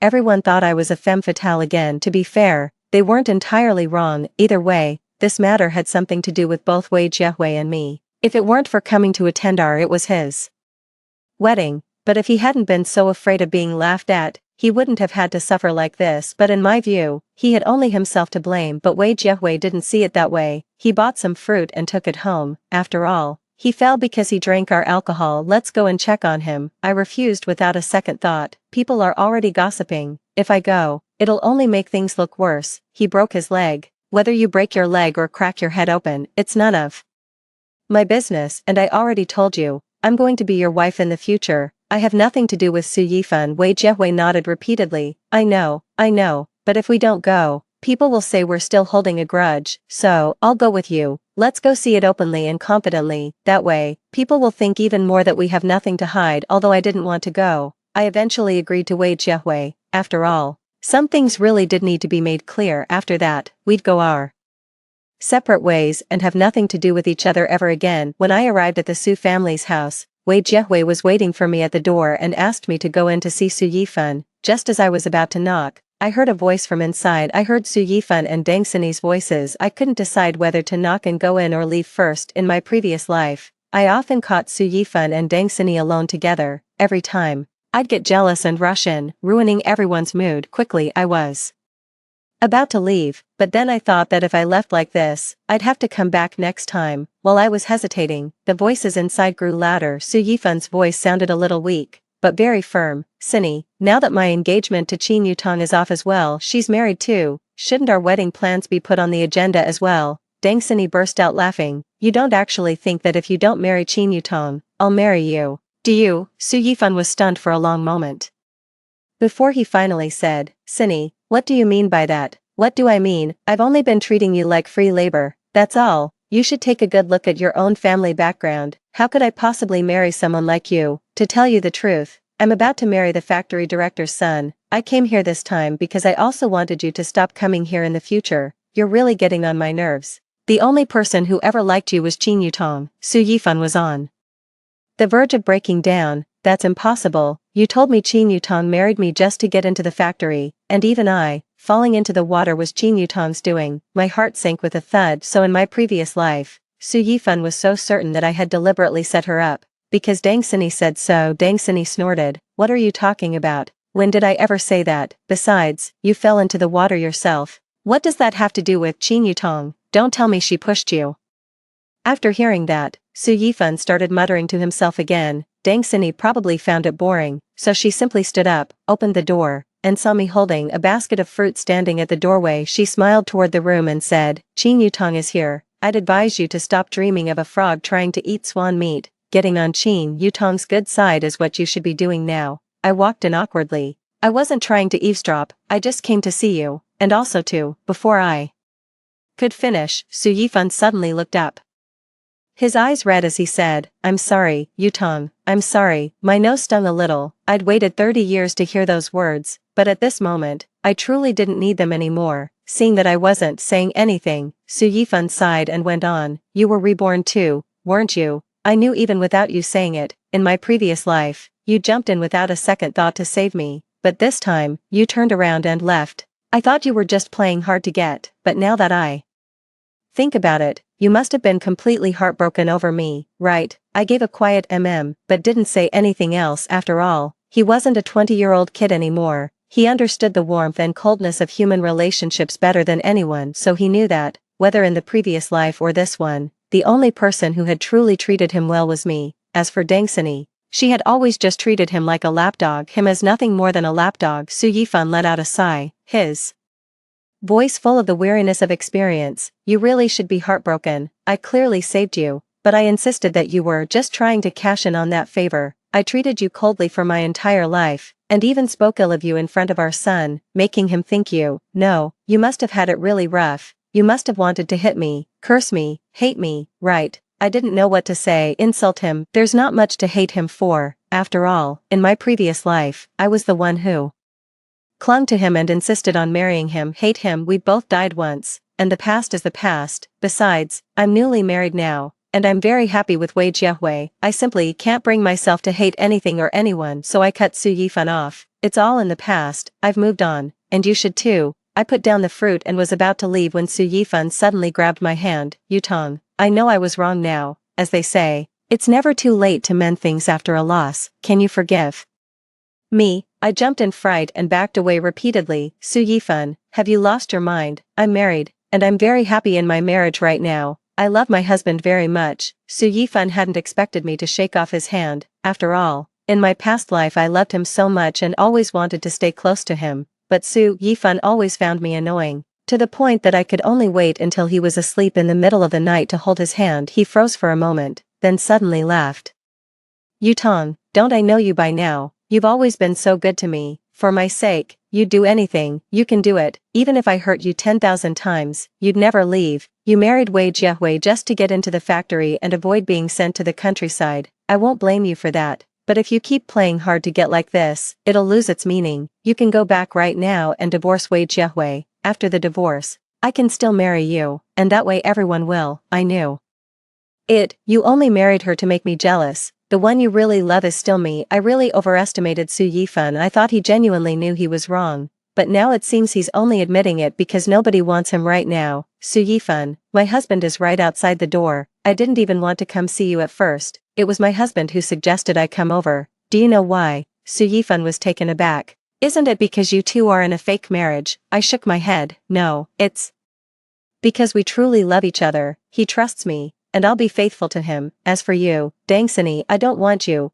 What makes you think I definitely want you? After saying that, I didn't give Su Yifan a chance to answer and hurried away. Over the next 6 months, time flew by. My relationship with Wei Jiahui also grew more and more stable, and my mom's health was getting better and better. Dangsini and the factory director's son also had their wedding as scheduled. It was only on the wedding day that Su Yifan suddenly came over carrying a few fish and slapped them right into Dangsini's face. Sini, didn't you say you wanted to eat the fish I caught myself? I brought them for you. Dangsini was almost furious enough to die on the spot, but Su Yifan still thought that wasn't enough. He even snatched the microphone from the MC and said to the groom, "Hey, groom, you know what? Your wife is really good at playing around." That was way too modern for the groom to understand, but he did catch the mocking tone in Su Yifan's voice. What exactly do you mean? What do you mean? Su Yifan laid out everything that had happened between himself and Dangsini over the years in painstaking detail, even describing the mole on Dangsini's but described it in vivid, detailed fashion. I didn't know whether Su Yifan and Dangsini had already gotten involved at this point, or if that happened years later. In any case, this grand wedding ended up turning into a farce. The groom's family left in fury, and the very next day they dragged Deng Xine off to file for divorce. Dangsini's reputation had been completely ruined. With no other choice, she had to go to Su Yifan and ask him to marry her, but Su Yifan he humiliated her and then turned her down. This ultimately forced Dangsini to hastily marry a divorced man who was in poor circumstances and more than 20 years older than her, after which the whole family leave here. After that, Su's father and mother started arranging blind dates for Su Yifan. After all, a man's reputation was never really affected by affairs like that. On top of that, Su Yifan was very well off, so after a few blind dates, I heard he was about to get married too. But one night, on my way home after getting off work, Su Yifan suddenly appeared in front of me and blocked my path. I looked at Su Yifan warily, frowning. What do you want? Su Yifan seemed to pull a ring out of thin air from his pocket. This is the ring my mom gave me. In my previous life, I should have given it to you, but I gave it to Dangsini instead. This time, I won't give it to anyone else. Yutong, you don't need to keep pretending either. I know you still love me. After our last talk, I was indeed completely disheartened, but I know that after you heard about my blind date, you passed out right there in the workshop. That's enough to prove that I'm still in your heart. So that's what this was about. I rolled my eyes inwardly and touched my lower abdomen. You've got it wrong. I didn't faint because of you. It was because I was pregnant, and on top of that, I hadn't rested properly after the night shift, which is why I passed out. Su Yifan's face turned livid in an instant. How is that possible? How could you really be with Wei Jiahui? Did he force you? Right. Are you crazy? Wei Jiahui and I are legally married. Why would he need to force me? Su Yifan's hand holding the ring was trembling uncontrollably. But you loved me so much. Now I finally understand What's in my own heart? The reason we were given a second chance at life is because heaven gave me a chance to start over, so I could see Dangsini clearly, and see you clearly too. We're the ones who were meant to be together. I sighed. Su Yifan, heaven gave us a second chance, not just you. Open your eyes and see clearly. I've come to see you clearly as well. Dangsini, there's no way anything can happen between us. Su Yifan shook his head hard. I love you this much right now. How am I supposed to just let it go? Listening to all this, I couldn't help cringing. Let it go. I'm about to start showing, and you still haven't let it go. When Su Yifan heard me bring up the pregnancy again, his eyes lit up. I get it. You want me to go through the whole chasing my wife after screwing up fire pit arc, right? There's no way you could be pregnant right now. Your health is in terrible shape. How could you possibly get pregnant after just 6 months? Su Yifan wasn't wrong. In my previous life, I had a hard time getting pregnant. I took a lot of medicine and spent years before I finally got good news, but that was in my previous life. I let out a sigh. In my previous life, I had trouble conceiving because I jumped into the river to save you and damaged my health. It wasn't that I was naturally unable to get pregnant. You're a teacher yourself, so you're supposed to know a thing or two. Don't you know girls shouldn't be exposed to cold, or it can cause uterine cold and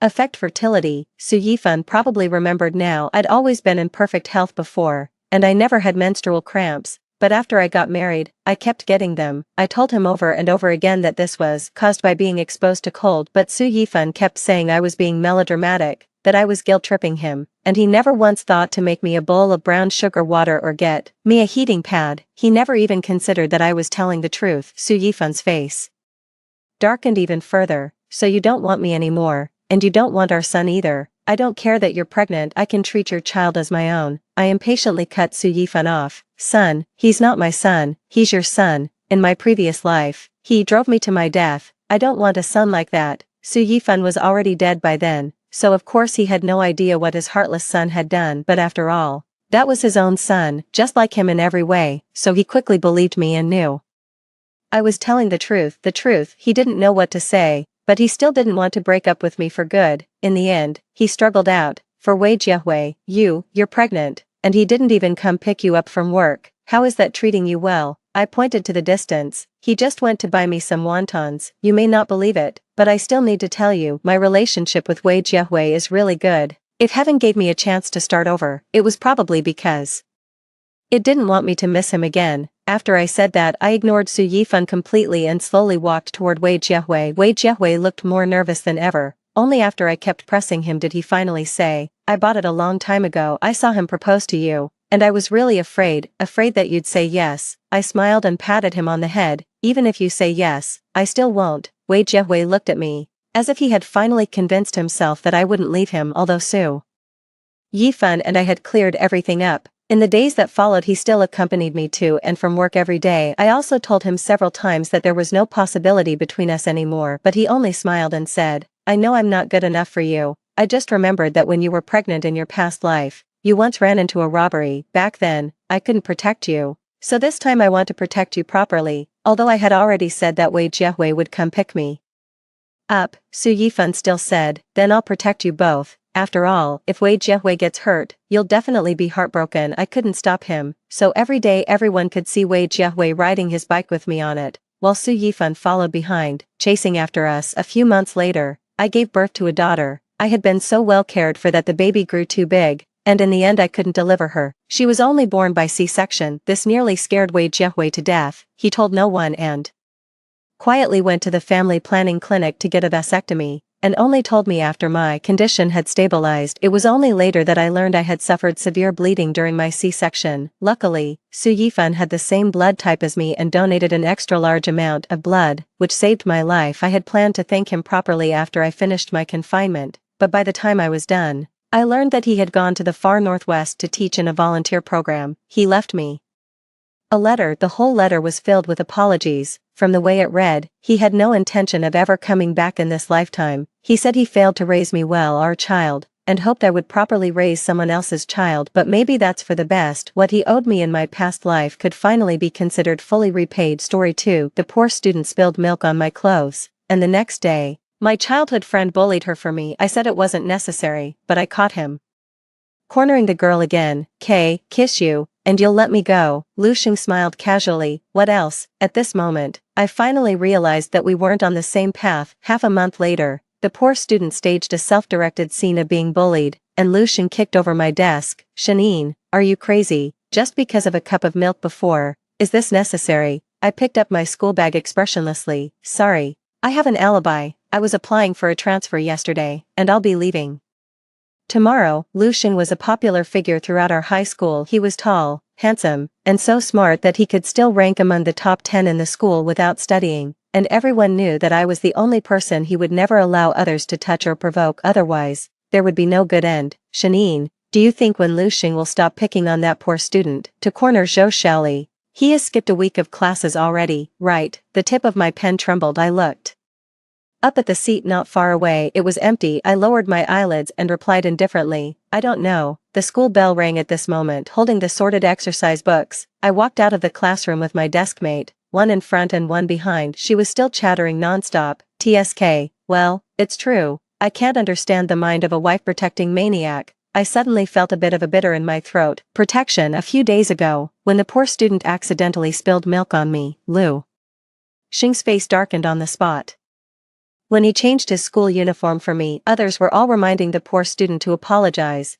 It was just an accident. Do I still have to apologize? But my milk is quite expensive. She mumbled and didn't want to. Someone pulled her and whispered, you don't know how protective Lu Xing is of Shanine. If she's not happy, be careful that Lu Xing will kill you. Hearing this, she let out an oh. She said sorry reluctantly, and Lu Xing helped me wipe the desk, not looking at her even once. From beginning to end, the whole class knew that I grew up with Lu Xing as childhood friends, and I was the person he cared about the most and was most determined to protect. But now, I gave a dry laugh and stopped my deskmate. Actually, Lu Xing and I aren't anything special.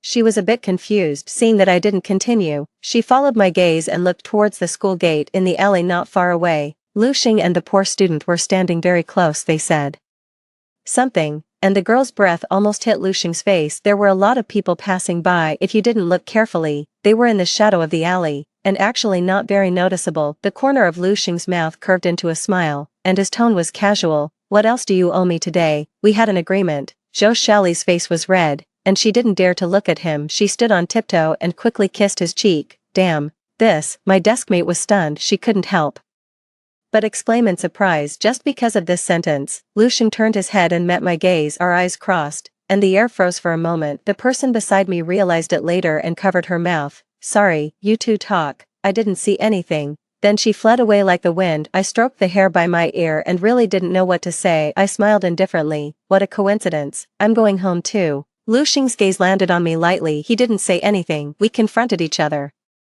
in silence for 3 seconds. When I turned to leave, I heard Zhou Xiaoli's voice. Lu Xing, is she unhappy? Don't worry about her. My heart felt a bit sour at this moment. I suppressed it and quickened my pace. After knowing Lu Xing for 19 years, I suddenly found that he didn't seem to be the person in my memory anymore. 3 days ago, after knowing that he started targeting Zhou Xiaoli, I specifically explained to him, I don't care about such a small thing, but I do. He looked serious and said word by word, you're not in good health, and I won't let anyone bully you. We grew up together since we were kids, and this was the sentence he said to me the most. But it was also on that day I caught him cornering Zhou Xiaoli in the corner of the auditorium. Zhou Xiaoli was hiccuping from crying. Kiss you, and you'll let me go. Lu Xing changed his usual cold and distant look in front of others. He smiled casually. What else? I forgot how I left the auditorium. My legs were stiff, and my chest was so stuffy that I couldn't breathe. For the whole afternoon that followed, I couldn't focus on a single class. Later, I finally convinced myself that people change. Since we weren't on the same path, then we shouldn't walk together anymore in the future. During the morning self-study the next day, Lu Xing didn't come. Everyone was used to him skipping classes, but my deskmate paused. Not sure if she should ask, but she still asked, didn't you come to school with Lu Xing?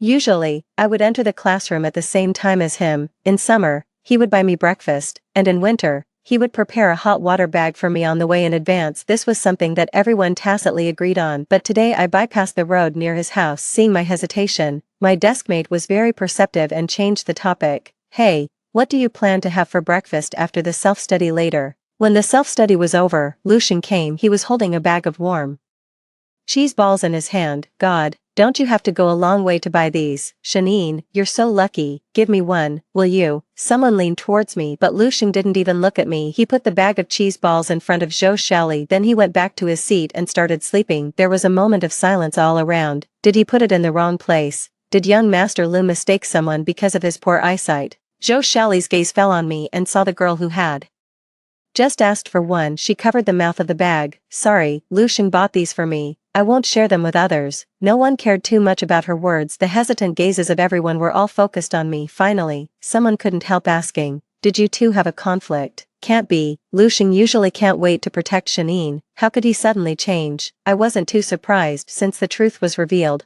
He didn't need to pretend anymore. The atmosphere around was a bit embarrassing. I couldn't make any expression and just took out my meal card from the desk compartment. We didn't have a conflict. I'll also explain to everyone, Lu Xing and I are just ordinary classmates. We have no other relationship at all. I went out after saying this. The school uniform that Lu Xing had covered his face with suddenly fell off. He lifted his eyelids and looked at me, his gaze cold and hard, fixed in midair. The subtle change between Lu Xing and me caught my mother's attention. For several days in a row, he didn't come to my house. He used to do homework with me, although he didn't do it himself, but he liked to prop up his chin and stare at me doing it, his fingers idly twirling the ends of my hair. I felt annoyed and would pat him. He would smile with his eyebrows raised, like a cunning fox. Are you done? Do you want to go for a walk outside? I pretended to be angry. Lu Xing, if you're not going to do it, don't disturb me, then you can just send me away.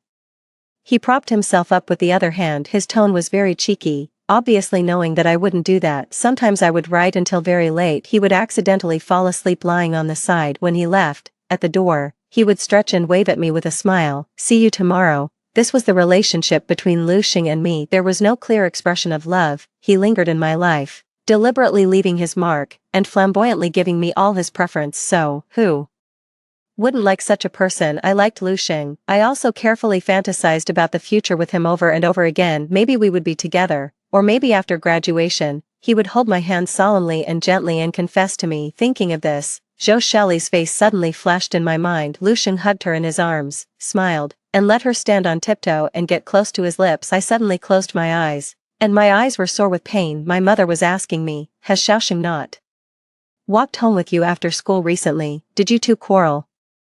The teacher called Aunt Zhang and said that Xiaoxing is in a relationship. It can't be that you two. I shook my head and interrupted her. It's not with me. My mother was stunned for a moment and wanted to say something else. I suddenly looked up and asked her, a few days ago, didn't know. One middle school in the city persuaded me to transfer for the sake of the rate. I've thought about it, and I'll go. Before, Lu Xing told me that he hoped to stay by my side all the time. I also had the same hope as him, but now I had no reason to stay here anymore. Lu Xing and I tacitly started to keep our distance. His relationship with Zhou Shali was known to everyone. In the past, everyone had also guessed whether Lu Xing and I were together, but our interaction didn't cross the line, and those discussions only stayed at the level of speculation. It was different now. Lu Xing skipped classes and took Zhou Shali with him, and even the teacher knew about it. During the PE class, my deskmate suddenly rushed over. Shanine, Lu Xing is going to beat someone to death. Go and stop him. I was slightly taken aback. A fight. I remembered that in the past, when Lu Xing fought with others, it was basically for me. I went there and found that Lu Xing had pressed the person on the opposite side against the wall, and both of their mouths were bleeding. He casually wiped it and raised his fist again. Let me ask you again, will you apologize to her?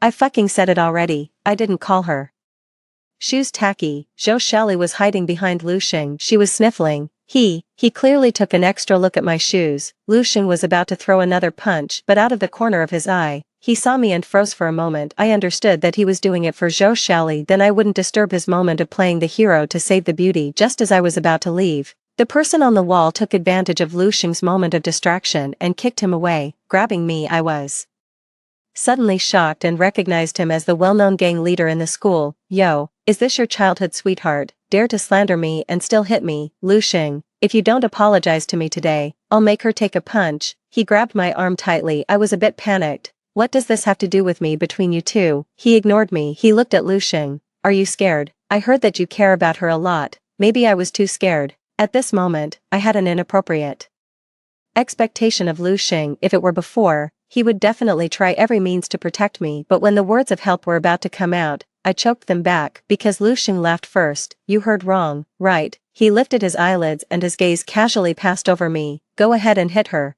but I won't let you off for what you did to Shally. I stared blankly as he wiped the tears off Shally's face and left. A curse came from above. Damn it, I don't believe it, the gangster gritted his teeth. He punched me in the face. I passed out. This punch was so painful. I never knew what it felt like to be hit. In my memory, Lu Xing had suffered many such injuries. Sometimes he fought for me, and sometimes he was beaten by his father for not studying. He would always come and ask me to help him put on medicine. It hurts a lot. Shanine, don't you feel sorry for me? He looked pitiful when he said this. My heart was beating so fast. While applying iodine to him, I asked, can you study hard so that your father won't hit you? Lu Xing fell silent. I only asked such a question once on that day. The atmosphere between Lu Xing and me became uncharacteristically low. Later, I found out Lu Xing's parents had actually divorced a long time ago, and they even had their own lovers respectively, but for Lu Xing's sake, they still pretended to be on good terms. Since Lu Xing discovered all this, he started fighting, skipping classes, and even staying out all night, telling everyone to leave him alone. After knowing this, I never persuaded him to study hard again. He had his own way of fighting against the world. He seemed to lack a lot of security and would ask me, Shanine, if I can't get into a good university like you in the future, will you ignore me? I shook my head. No, you'll always have me by your side. The dream ended here. It seemed that there were people arguing in my ears. Listening to the voice, it was Lu Xing's father. What are you thinking about? Every day, even if you don't study, you just watched someone beat Enin like this. Lu Xing's mother was crying beside him. Why have you become like this? Son, Enin fell downstairs when she was a child, and you know she has a concussion. Didn't you always say that you would protect your sister? Lu Xing, who had been silent, suddenly clicked his tongue impatiently. He kicked over the things at his feet. Damn it, what protection? Isn't she a person? Does she need me to protect her? Lu Xing's father slapped him hard on the face. His voice was shaking with anger. That Zhou Shally, is she worth you stepping in for her? Heh, Lu Xing smiled softly. Yeah, she's willing to skip classes with me and fight with me. What is Shanine? It was noisy all around, and I opened my eyes. My head hurt so much. A tear fell from the corner of my eye onto the pillow. I finally knew that Lu Xing liked Zhou Shally because of this. As for the many years we had accompanied each other in our lives, in the end, it was all for nothing. My mother found that I was awake. She had been keeping her head down all the time, and she quickly stood up to support me. My gaze landed on Lu Xing. The moment our eyes met, he turned his face away. His expression was a bit unnatural.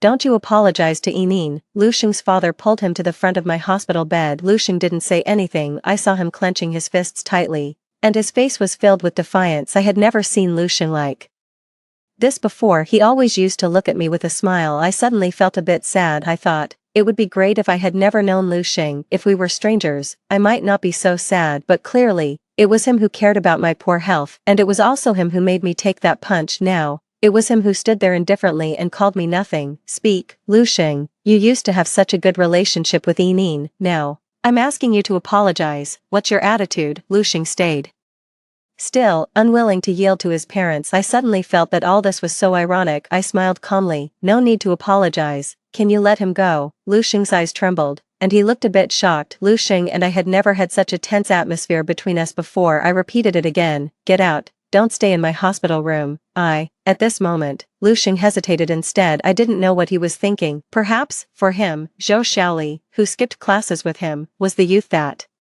belonged to him. That was fine. From now on, we would never interfere in each other's lives again. I was hospitalized for a week before going back to school. My concussion recurred, and I had to wear a brace. I did this just to not fall behind in my studies. After all, in 2 more days, I would transfer to another school. Zhou Shally brought a pack of candies to me and put them on my desk. She smiled and said, Shanine, before Lu Xing left you in the hands of that gangster, I'm apologizing to you on his behalf. I didn't even raise my head. No need. She let out an awe in surprise. Shanine, are you being so petty? But I saw that the gangster didn't use much force at that time. Could it be that you like Lu Xing and pretended to faint just to make him care about you? I frowned and looked at her. Not far away, Lu Xing was lazily leaning against the back of the chair, and his gaze was vaguely fixed in this direction. Before I could speak, Zhou Shally suddenly smiled again. Oops, I'm just kidding. After all, Lu Xing said that he only sees you as his sister, and you're quite a burden.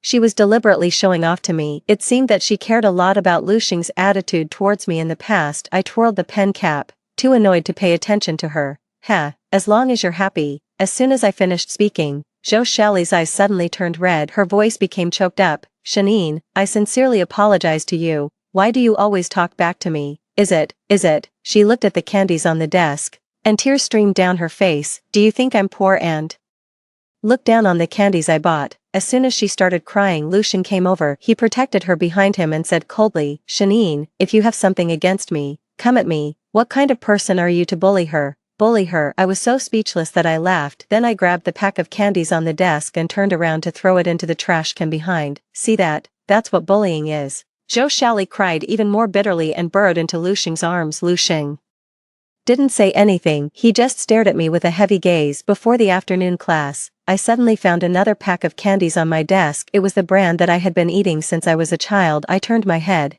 and Lu Xing was leaning against the back door, lazily lifting his eyelids. It's the one you like, consider it my apology. Okay. I stared into his eyes. I turned around and threw it together with Zhou Shali's pack of candies. I don't want it, leave me alone. The university I had always wanted to get into was Fudan University. Throughout the 3 years of high school, my grades had always been stable among the top 3 in the grade. I had won a lot of awards in various competitions, big and small. Entering no one middle school in the city would give me a greater chance of being recommended for admission. For the remaining time, I deliberately avoided Lu Xing and Zhou Shali. I was basically in the office after class, but Lu Xing seemed to skip classes less often, and I always ran into him at school. Once in the cafeteria, the aunt who was serving dishes passed by me, and she almost spilled oil on me. Lu Xing pulled me away. Be careful. Do you only remember the questions in your head and not look at the road? Still, 2 drops of hot oil splashed on my arm, and he took out a piece of toilet paper to wipe it for me. Did it burn you? I'll take you to buy burn ointment. I remained silent. I took 2 steps back. He raised his head and met my indifferent gaze. I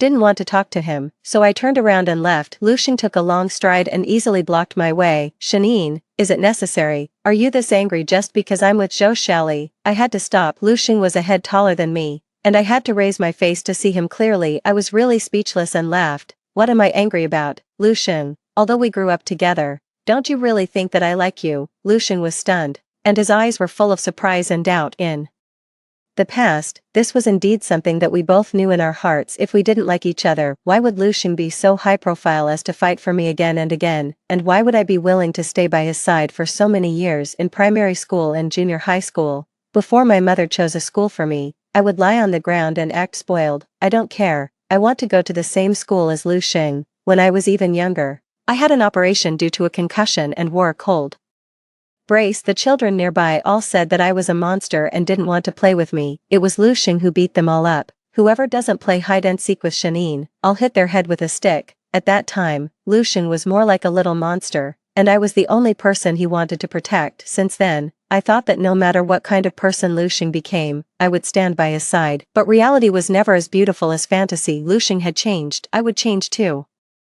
I thought that perhaps I had never really liked him. I just wanted to stay by his side all the time. Now I didn't want to stay by his side anymore. I didn't pay attention to Lu Xing anymore. But he came to find me again. After the evening self-study, he pushed a question in front of me. I don't know how to do this. Teach me. Although he didn't attend classes, he could still rank among the top 10 in the grade. I could tell at a glance that he definitely knew how to do this question. But before I could speak, Lu Xing was intercepted by Zhou Shali with tears in her eyes. She grabbed Lu Xing's sleeve. Lu Xing, someone is bullying me. Can you help me? I'm so scared. Lu Xing suddenly frowned tightly. Someone is bullying you. Zhou Shali didn't come to school for the whole afternoon yesterday. She sniffled and said that she had been locked in the toilet and drenched in ice-cold milk. After saying that, she sneezed. She took Lu Xing's hand and put it on her forehead. Lu Xing, feel it. Am I running a fever? I feel so bad. Who did it? Zhou Shali shrank her neck. Her gaze shifted to me. I don't know. I'm afraid to say. Her grades are better than mine, and the teacher definitely won't care about me. I felt the atmosphere around Lu Xing suddenly turn cold. His expression was terrifyingly gloomy. He looked at me. Did you do it? The next second, he stood up and suddenly kicked over my desk. Shanine, are you crazy? Just because of a cup of milk before, is this necessary? I frowned tightly. Yesterday, milk. Quickly, I understood what was going on. I looked at Zhou Shali. She was crying pitifully and kept hiding behind Lu Xing. Lu Xing gritted his teeth and sneered. Shanine, I didn't expect you to be like this. Then what the hell are you pretending to be a good student for? Pretend? I sneered, raised my leg, and kicked the overturned desk towards the two of them. Anyway, I didn't have to come here anymore. Lu Xing was taken aback. I had already picked up my packed school bag. Whether I'm a good student or not has nothing to do with you.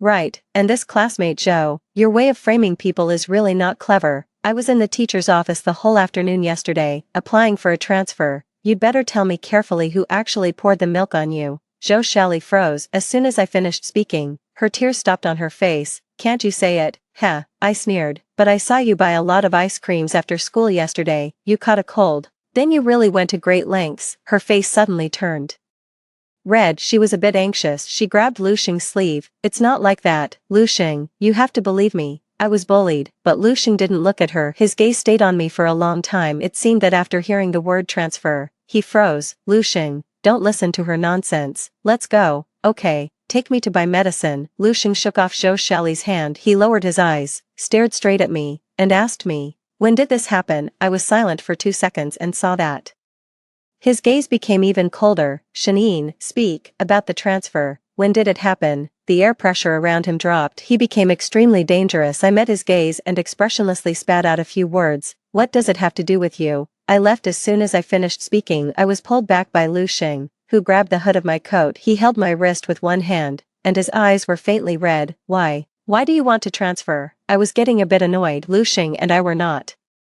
from the same world. The things he did were always against the norm. Originally, I thought I could integrate with him and understand him, but Lu Xing didn't want that. What he wanted was someone who could be crazy with him. So, couldn't we just end it here? But why did he have to provoke me again? Lu Xing squeezed my wrist so hard that it hurt, and he wouldn't let go no matter how much I struggled. I was brought to tears due to the pain. I simply stopped moving. I took a deep breath and looked at him.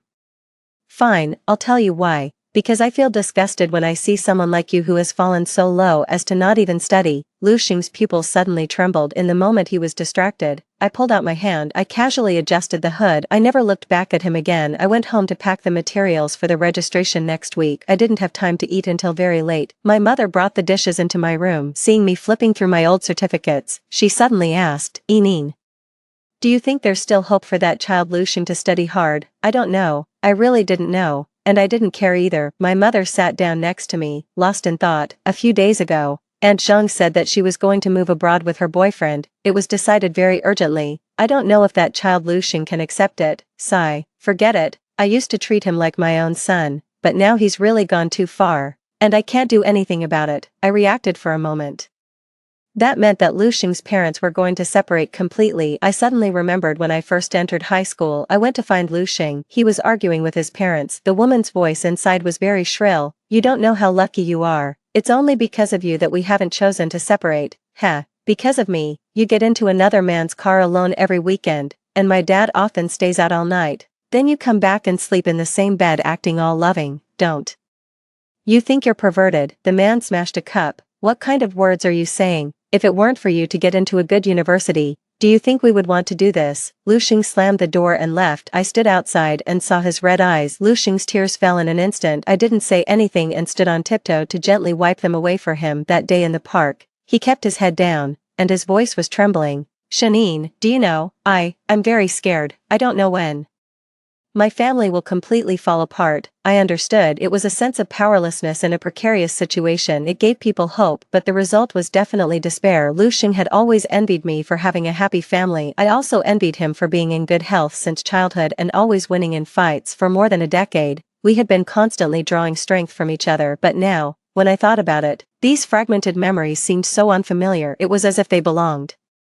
to someone else. No matter what, Lu Xing's life was completely irrelevant to me. Before Lu Xing's mother left, she came to see me. She said that I was his last hope. Lu Xing listens to you the most. If he does anything out of line, please help me persuade him. My mother stepped in to stop her. Xiaosu, although we've been good friends for a long time, don't make things difficult for the child. She was silent for a while, then nodded and left. At No. 1 middle school, I successfully obtained the qualification for recommended for postgraduate studies without taking the entrance exam as I wished. I was going to study at Fudan University. And Lu Xing, I heard that he got into several fierce fights again. He became more and more difficult to deal with. As for his studies, he and Zhou Shali were the same. They never appeared on the grade ranking list again. They completely gave up on themselves. On the day of the college entrance examination, I didn't need to take it. The day the results came, Out had nothing to do with me either. To experience the graduation atmosphere, I went to a dinner party with my classmates. Coincidentally, I ran into Lu Xing. There was a bit of red at the tip of his finger, holding a cigarette. I remembered that he had never seemed to touch a cigarette before. Zhou Shali stood beside him, her eyes full of disbelief. Lu Xing,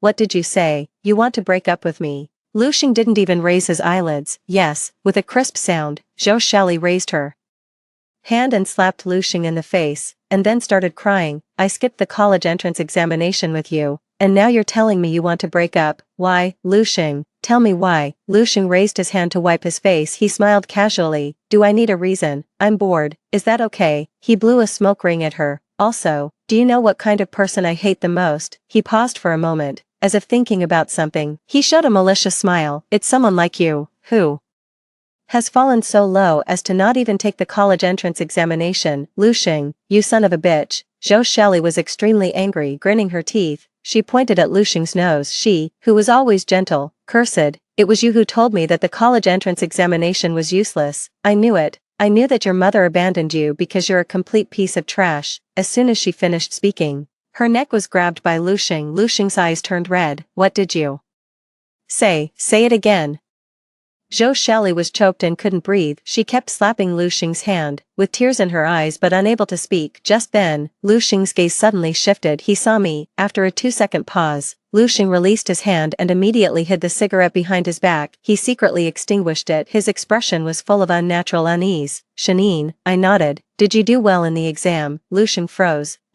He hesitated for a long time and couldn't say anything that was as polite as I could be. When I turned around to enter the dining room, Lu Xing suddenly grabbed my hand. I turned around in confusion. The corners of Lu Xing's mouth were tightly pursed, and his eyes were deep, like a turbulent icy lake. Shanine, you lied to me. What did I lie to you about? His voice suddenly became a bit hoarse, and the corners of his eyes were also red. You said that you would always be with me. I was stunned and suddenly shook off his hand. Lu Xing, get it straight. Do you have the right to ask me such a question? And the person more shocked than me was Zhou Shali. There was still a red mark around her neck. She rushed up again. Lu Xing, what are you pretending for? She's Shanine, that stuck-up goody two-shoes who only knows how to study. Isn't that what you said? As she spoke, she came to push me. You bitch, what are you looking at? This is between me and Lu Xing. Before she could finish, Lu Xing grabbed her collar and threw her to the ground. Before I could react, he forcefully pulled me into another private room. It's not like that, Shanine, listen to my explanation. I stared at him steadily, then I slowly pried open his hand that was on my shoulder. Lu Xing,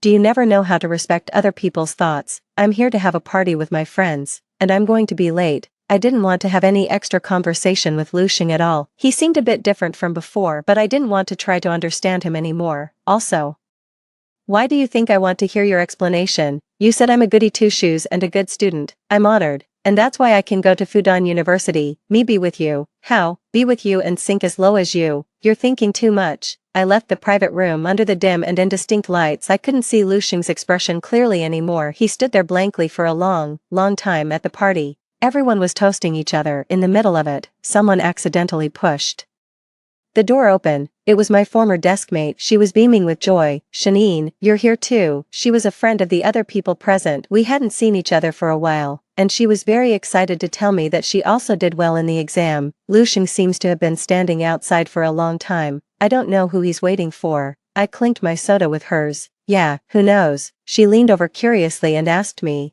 do you really not like Lu Xing at all anymore? I took a sip of juice. Yeah, I knew what was on her mind. During adolescence, who didn't have a crush on someone? Most of the results, I guess, should end up in vain. My deskmate let out a sigh. I really envy you, but I still hope that the person I like likes me too. When she said this, she seemed to think that this exclamation was inappropriate. She scolded for me. But that Zhou Shali is really a bitch. I silently shook my cup. I couldn't make any comment, but 2 days later, I heard that Zhou Shali was beaten up. It was the former gang leader. He still held a grudge for being beaten up before. He had been suspended from school for a while and didn't dare to do anything at school. After graduation, he finally found the opportunity. He blocked Zhou Shali at the entrance of the alley and gave her several hard punches. You bitch, you talk a lot of nonsense, don't you? I didn't insult you before, but these shoes of yours today are really fucking tacky. After venting his anger, he stuffed the phone into Zhou Shali's hand. Come on. Call someone, call that guy surnamed Lu over. and I won't hit you anymore. Zhou Shali wailed and called Lu Xing. After Lu Xing answered, he hung up impatiently. Then it kept showing that the line was busy because Lu Xing was calling me. He said that he was in the hospital. The hospital? Lu Xing's tone was a bit dejected, and his voice was trembling. Shanine, can you come and see me? It hurts so much. Did you get into a fight? Yeah, I took a deep breath, feeling a bit helpless. Lu Xing, you brought this upon yourself. I'm not responsible for it. Don't hang up yet. I was just about to hang up, he suddenly said again. Shanine, please, the previous wound has become infected, and no one is with me for the operation. I'm really scared. His voice lowered. It was as if he was saying something very embarrassing. In the end, his voice was just very soft. Please. I couldn't help but think of the past. Every time Lu Xing was sick, he didn't like going to the hospital and would just tough it out. Then he ended up with acute gastritis. For the painless gastroscopy, he needed someone to accompany him. On that day, his parents weren't at home. Lu Xing once said that both of them had their own lives, and after leaving that home, it was basically impossible to get through to them on the phone. It was me who accompanied Lu Xing. He raised the corners of his mouth and smiled brightly. Shanine, do you think I'm really embarrassing living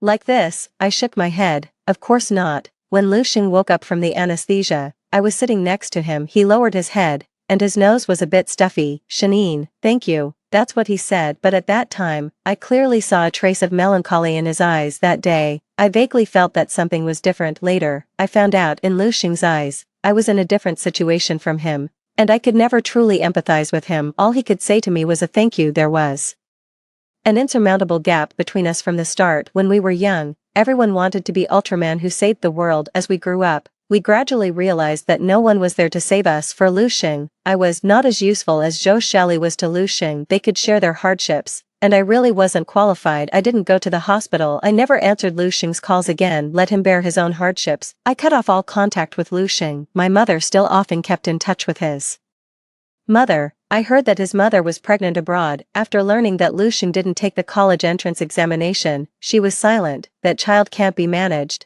Let his father take care of it. But Lu Xing's father also quickly formed a new family. After all, she watched him grow up. My mother felt a bit sorry for him. What exactly did that child do wrong to end up like this? I didn't know. Lu Xing's life and mine were two parallel lines. Logically speaking, they should never have intersected. It was because we tried to get close that we had these 19 years of being together day and night.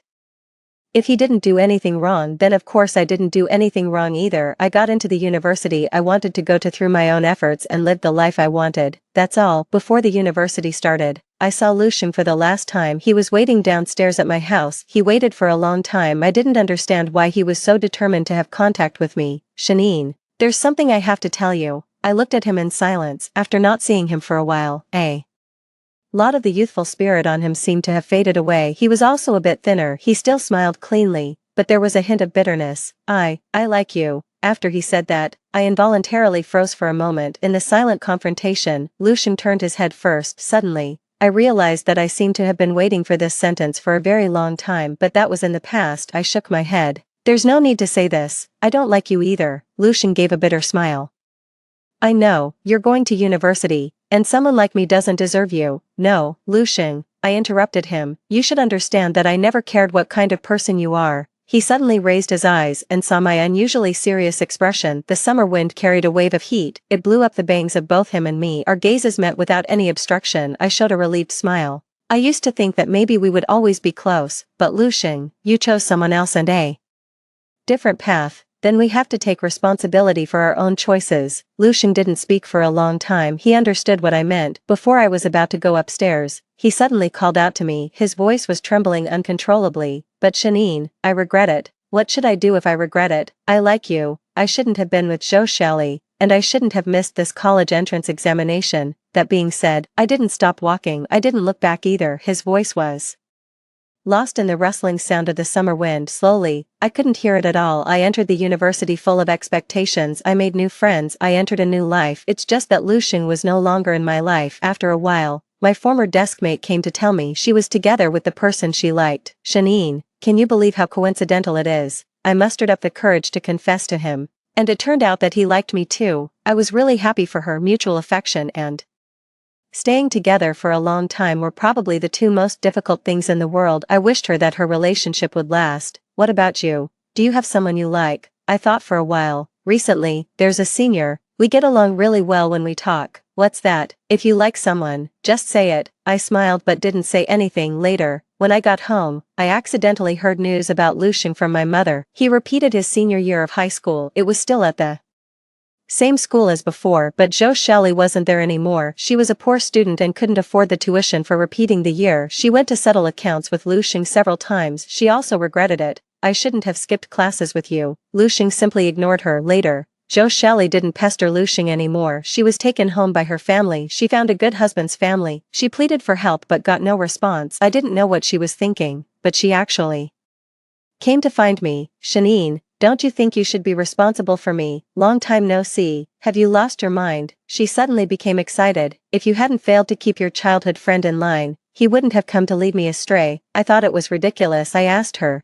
do you think that if it weren't for you, I would have had a puppy love with Lushing? Otherwise, you study so hard just to beat me in other aspects. Right, I was a bit speechless. This kind of thinking was really full of flaws. Now it seemed that it was reasonable for her to be led astray by Lushing. I gave her a piece of good advice for the last time. Studying hard is the most fair way out for everyone. Unexpectedly, she replied, what are you pretending for? I sighed and blocked her. A year later, Lushing took the college entrance examination. He had good grades originally, and he easily reached the admission score line of Fudan University. He came to find me. Shanine, if you don't want to see me, I won't go. That day, my boyfriend happened to be there. He came out from behind, and Lushing was instantly stunned on the spot. Empty. I nodded and asked Lushing, what did you just say? I looked carefully and found that he was holding a very small origami star in his hand. It looked very familiar. I remembered that when I was a child, during my hospitalization due to a concussion, I folded it. The most perfect one was given to Lushing. One star can make a wish come true. Lushing held